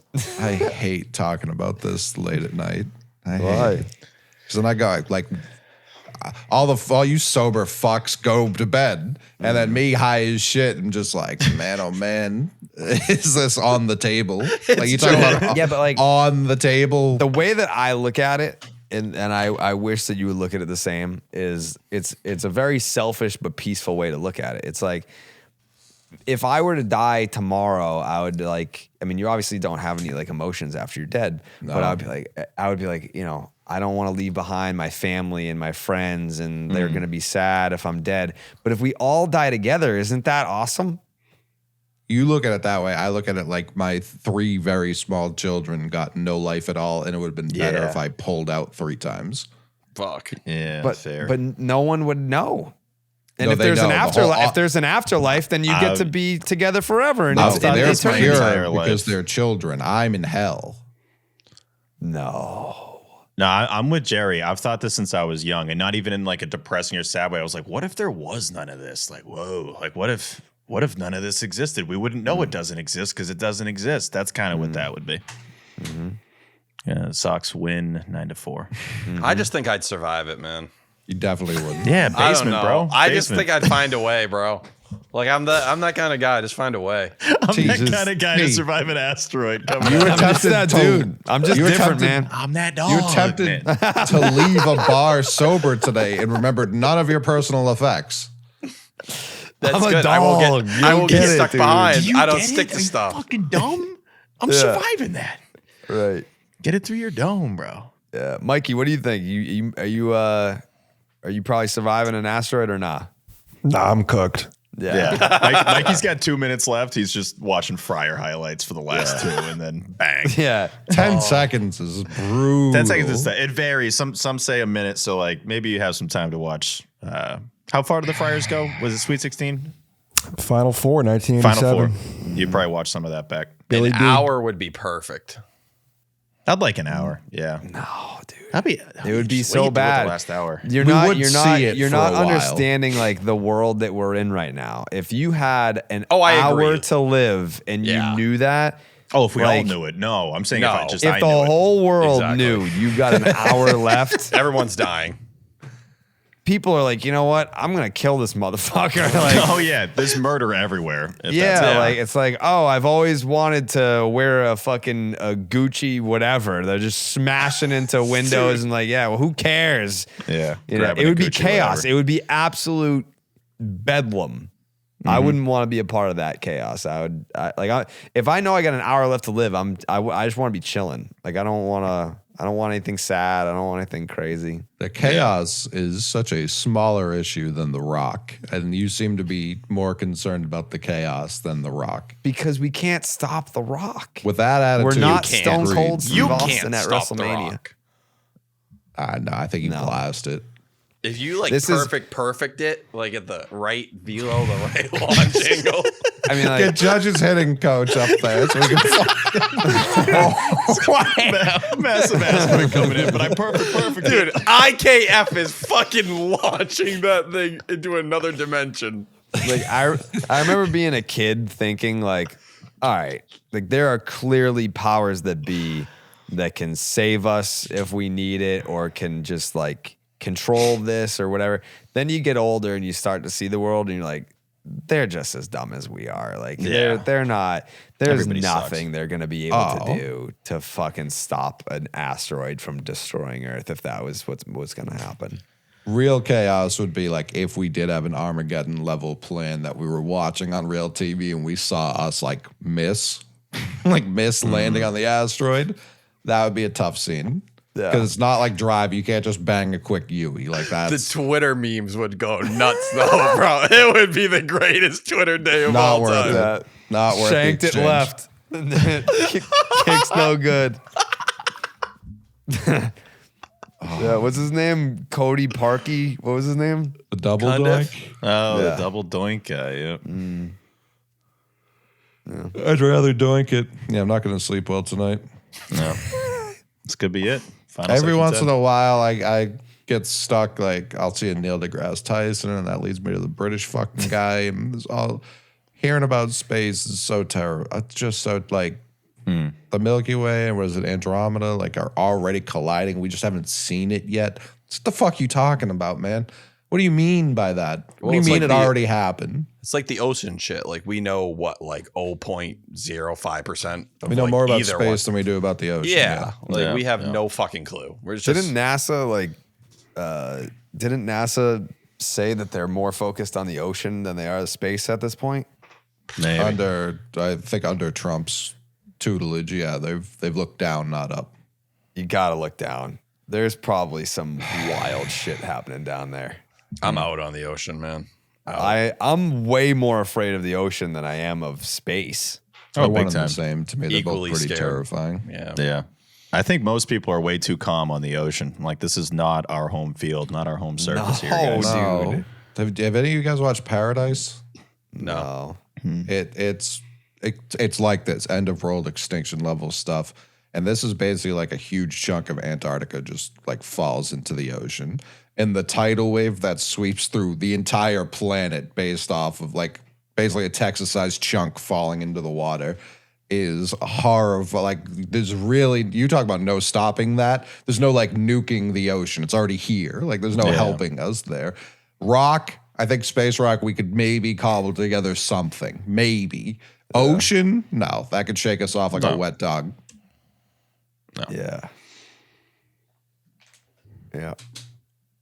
I mean, tsunamis are terrifying. Fuck. Horrifying. When all those any of the footage, what was it? 2011. There was a massive one in Japan. Like there's footage on YouTube, and it's just happening slow. It's like slowly we're just gonna tear apart all your towns real quick. It's crazy. That 2012 movie like destroyed me as a kid. It was like one of the first times like I was like, oh my god, I'm like terrified of everything. I didn't watch it because I was like, is this gonna be so bad? It's so it's like that end of world, like just worst case scenario. Everyone's underwater. Like, what the fuck do you do? Day After Tomorrow. That's my first date movie. What was yours, T? Oh, that's a good question. I know mine. Jerry? Joe Dirt. Right. Mick? Legally Blonde. Nice. Good going. I think Trouble with a Curve was the movie. Okay. See what I did with Bill James. Yeah, it was either Trouble with a Curve or the Godzilla versus really who we would need in either of these scenarios. I feel like he could tame the ocean or blast the space rock for us. Mm-hmm. It was during it had to be 2014. It was when the Giants were in the playoffs. Lincecum pitched his ass off that night. Right. Godzilla time. That's all I remembered. I was so pissed I couldn't watch it. It's like, as you guys know, that's when Lincecum was dealing for the Giants. Yeah.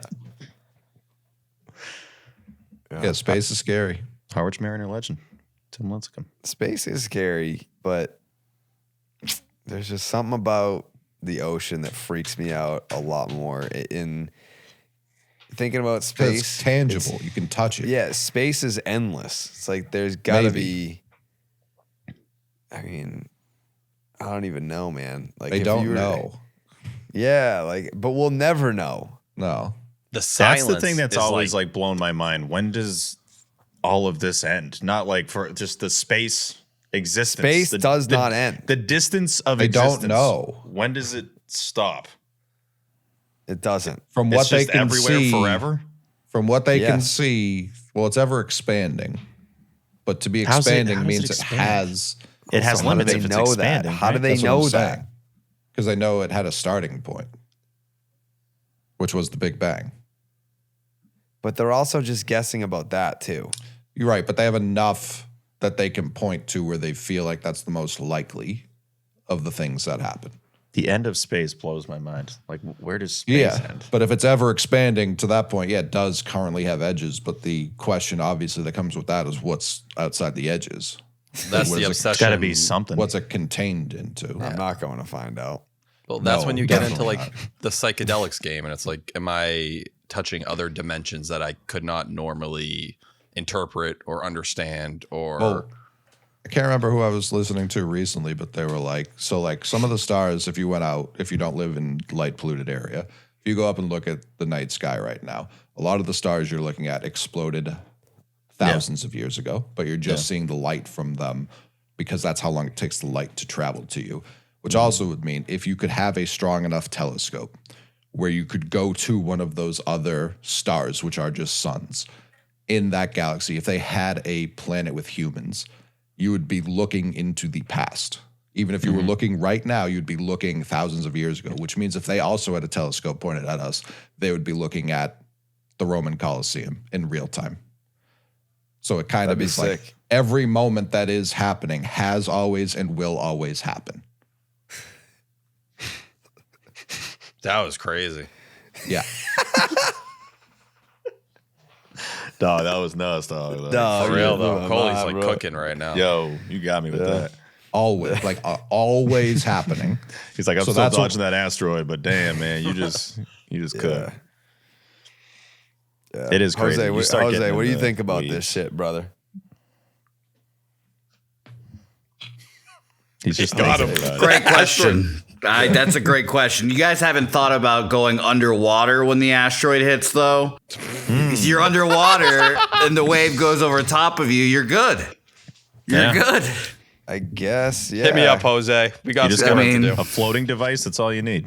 Well, I mean, if you have like Unless the it's Titanic burning. submersible, if you're like way the fuck down there, you're gonna. I be will good. not be getting any submersibles named after or looking for the Titanic. No, but like if you, there's definitely technology that exists that could probably get you low enough to where if the asteroid hit, you could survive down there and come back up. But why would you want to survive? Everything is going to be destroyed. You're going to have no like water or like food sources. You just start the world over again, I guess. But like with what? You can't. Like the world is destroyed. Be able to. It would take millions of years. Like Yeah. another one that fucks me up. Like we kind of just lump dinosaurs together. It's like they were all there together. We lived closer to T-Rex than T-Rex lived closer to Stegosaurus. Right. That's how far apart those guys were. Like they weren't walking around together. No. That's Are we how. certain they're real? Yes. There's a differing opinion. I know what you mean, T, but there was something going on. Yes, I've heard people discuss this though. Like that's something like putting these bones together. Like you really are trying to paint a picture that you never saw. You know, like that is a pretty crazy place to begin with. Yeah, I mean it's why we've recently been like, yeah, T-Rex probably were closer to like bird-like creatures than not necessarily T-Rex, but like raptors. We're probably closer to like turkeys. I see those drawings and I'm like, let's just stick with the Jurassic Park ones and call it a day. Like those ones are so not cool compared to the ones we came up with. There's some shit in Antarctica. I really believe the key's there. We just gotta fully be willing to unlock it. And Antarctica the powers. horrifying. The Drake Extremely. Passage. You want to talk about horrifying ocean? The Drake Passage to get to Antarctica from South America. That's terrifying. Those videos of like the ships that go up and under those massive waves. I saw someone comment on a video. They're like, you think this shit is scary? You should only be scared if you're in the ocean at night and you start to see the green water. I was like, the green water? What the fuck do you mean the green water? And that's like when you really start going underneath and like you're gonna potentially die or drown. I'm worried about it all, T. Yeah, I'd rather do anything else but that. Anything else. Yeah, super I'm staying on avoidable. land. Yeah, super avoidable. I'll never jump out of a plane. You're not going to get me to do anything like that. Those things are just not on my list. What's No the deal interest. with Antarctica? What do they got over there, huh? They won't tell us, bruh. You can't go there. You can't go and explore. Why can't I go walk around and see what's going on? You certainly could. They You ain't just talking, wouldn't dog. make it very They far. arrest you, right? Like, isn't that what happened to that dude in the plane? He tried to fly over Antarctica and then he landed and they arrested him I think on it's site. the landing. Like you can't really fuck with if you fuck with the ice shelf, that could like wipe out millions of people. Let me see. I think if you went, because you can go to Antarctica, that's a thing you can do. Let me see. What's the population of Antarctica? Whatever scientists are there currently.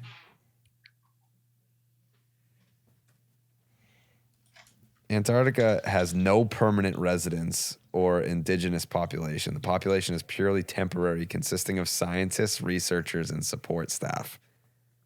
Yeah, it's a tough scene. Talk about lack of food and resources and all that. How the hell are they figuring that out? The question is, was there a period where it wasn't all ice? Like some people speculate that it was like an Amazon at one point, right? Different. I mean, the planets looked vastly different. The whole planet was ice for a while. The whole planet was raining for a million years. Like there was a lot going on. Yeah, Earth just be doing shit sometimes. We think our little 2,000-year run, like the fact that we pretend it's 2026 is like bothers me tremendously. Like what an arbitrary time to just start counting. Yeah, I agree with that. What's the hollow Earth?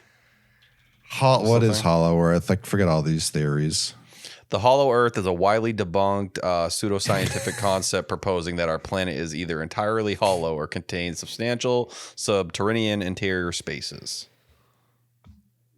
Yeah, we got That's a an core Attack for on sure. Titan. They have like some shit like that in there. Yeah, this thing's cored up. We got a big time core.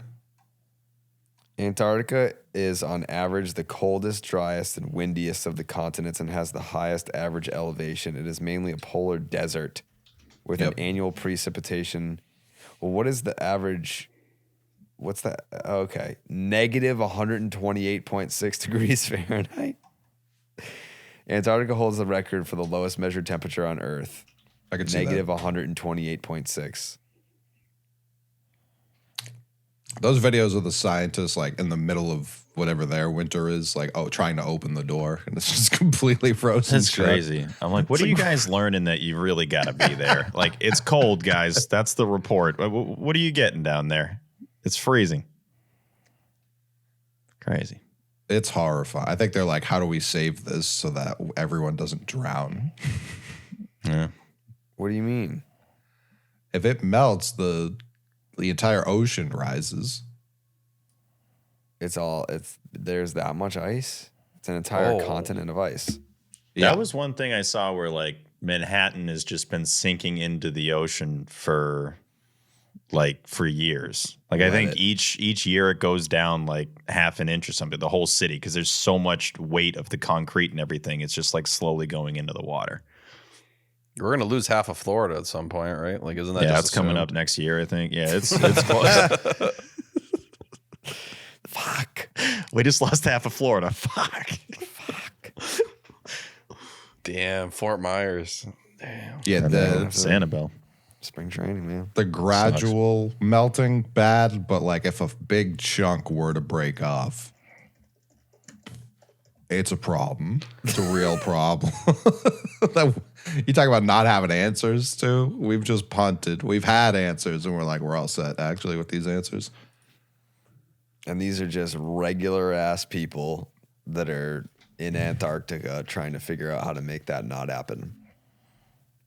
I'm sure they're like chilling with penguins too. They're what? Chilling with penguins. You think penguins can sustain life in Antarctica? Oh, they're there, friend. Oh, wow. 1,000% there. Where do you think they're from? Yeah, Polar them bears too. got to be there. They're terrifying. They're the worst.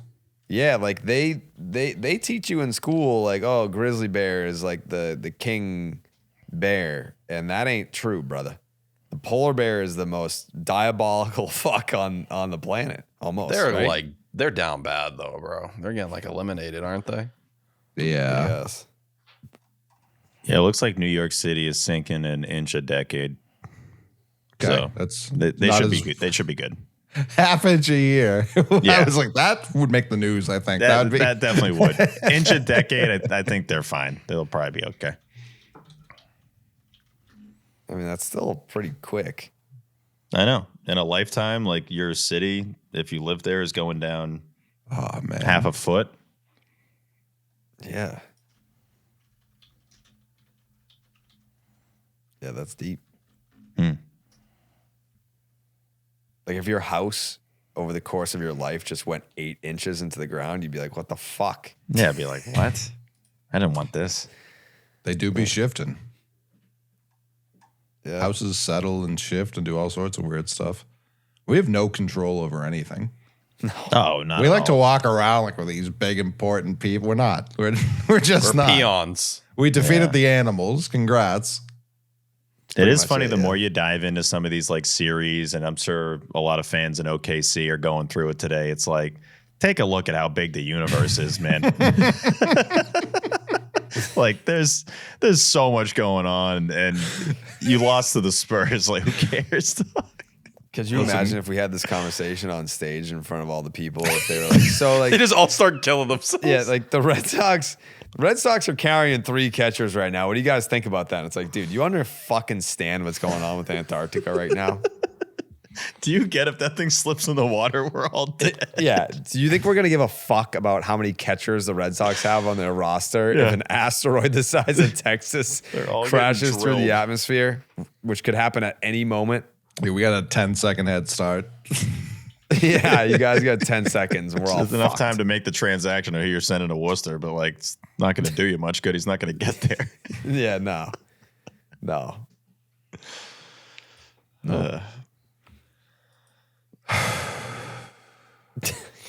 Coley's going to be just having a tough night after this. I do this like Moe's nights. Like this isn't. It's I'm at like a 3 right now. Yeah. deeply horrifying. Yeah. Last episode, everyone was like, man, Coley didn't say anything. He was thinking about the asteroid the whole time.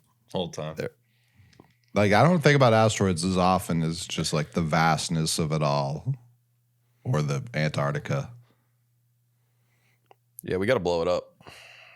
That's not what I would do with Antarctica. I'd do the opposite. I'd be adding.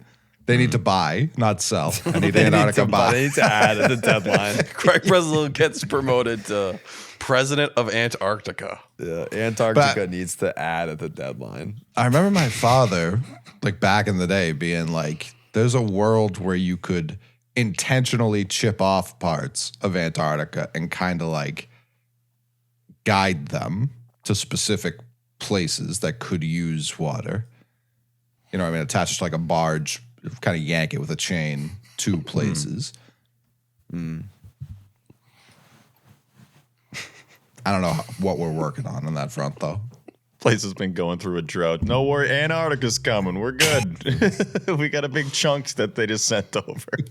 There's got to be someone that is an expert on this that could come and talk to us about it. Oh, surely, yeah. I I'm bet sure most of Passon the has stuff we've said someone. here is Passon doesn't know someone in Antarctica? I don't know.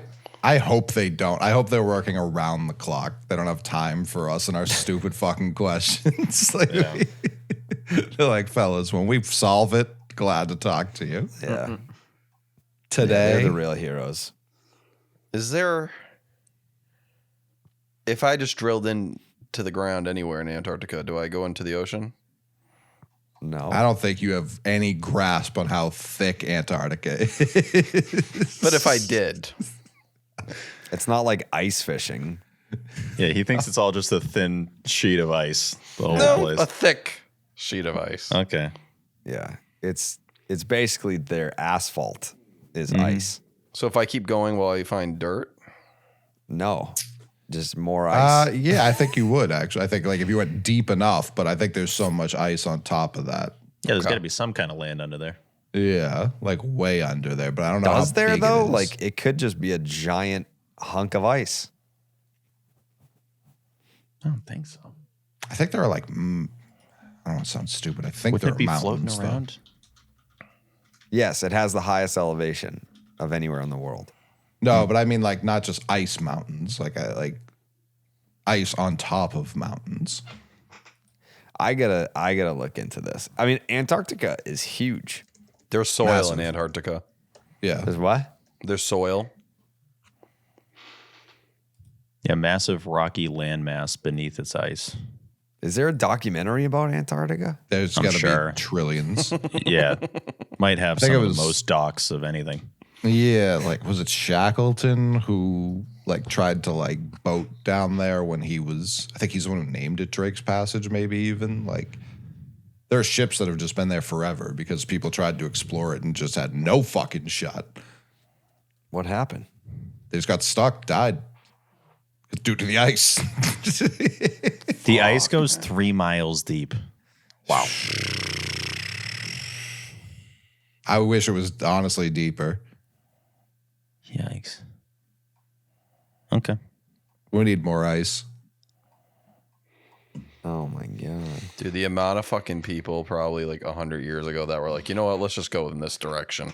Let's see what's going to happen. And they Yeah, fucking they didn't know. They got into that with a wooden ship and it was just like, buddy, Crazy. fucking, you're done, man. You Dressed for think- Bahamas. That's bro, you are done. Drake's Passage is a nightmare, dude. A real Fuck bear. The southern tip of all of the, like both, like South Africa, where it converges, was that the Indian and the Atlantic, where that converges, or the Arctic, I guess. That water's wild too. Like to T's point, like not the dumb points with his conspiracy shit, but like the planet definitely doesn't want us down there. Why would anyone ever go there? Penguins. There's something there. 20,000 sailors have lost their lives in Drake's Passage. 20,000? Yeah, 800 shipwrecks. Jeez. Jesus. Like I saw a video of people who went to Antarctica and they're like, just jump in the water. I wouldn't even like. You should never go in that water. Like it just feels wrong. The most violent waters on Earth, Drake's Passage. The fact that Aubrey's never had a song called Drake's Passage, I mean, especially a diss, crazy. That should have been one of his first songs. Moron. 8 a.m. in Antarctica. Bars. Does he have any time left? I feel like there's been an hour dedicated to like 3:36. 3:36 in, I don't know, Arkansas or some shit. Timestamps. Crazy. This is nuts, man. People are going to be very concerned when they get to the end of this episode. Yeah, we've just ruined a lot of people's off day by the end of the show. I mean, this one's all over the map. This is what you get when it's like a little watch party. It was a long day, So yeah, it's a long day. A little delirious, but all good. Yeah. Until it isn't. Yeah. Yeah, I guess that was a combined final thought. Hitler. Poppy. All right. Okay. Thanks everyone for watching and listening and attending if you were there today and then spent all this time with us on the episode. We appreciate you guys. Very excited for what's to come as we had some discussions today about different ideas for content outside the podcast. Some of those conversations took place today. The wheels are in motion. And so if the Red Sox happen to continue to suck, we'll still have some methods to entertain. Shout out everyone. Yeah, shout out Rusi. Shout out Rusi. She'll be involved in helping out with this content. Shout out Corey. Shout him out. All right, we'll be back Thursday night, Friday morning for you. Enjoy your off day. Enjoy this series against the Orioles, and we'll reconvene and talk some ball and some Antarctica on Friday morning. We'll see you then. Ba-doot, doot, doot. Buenas noches, amigos.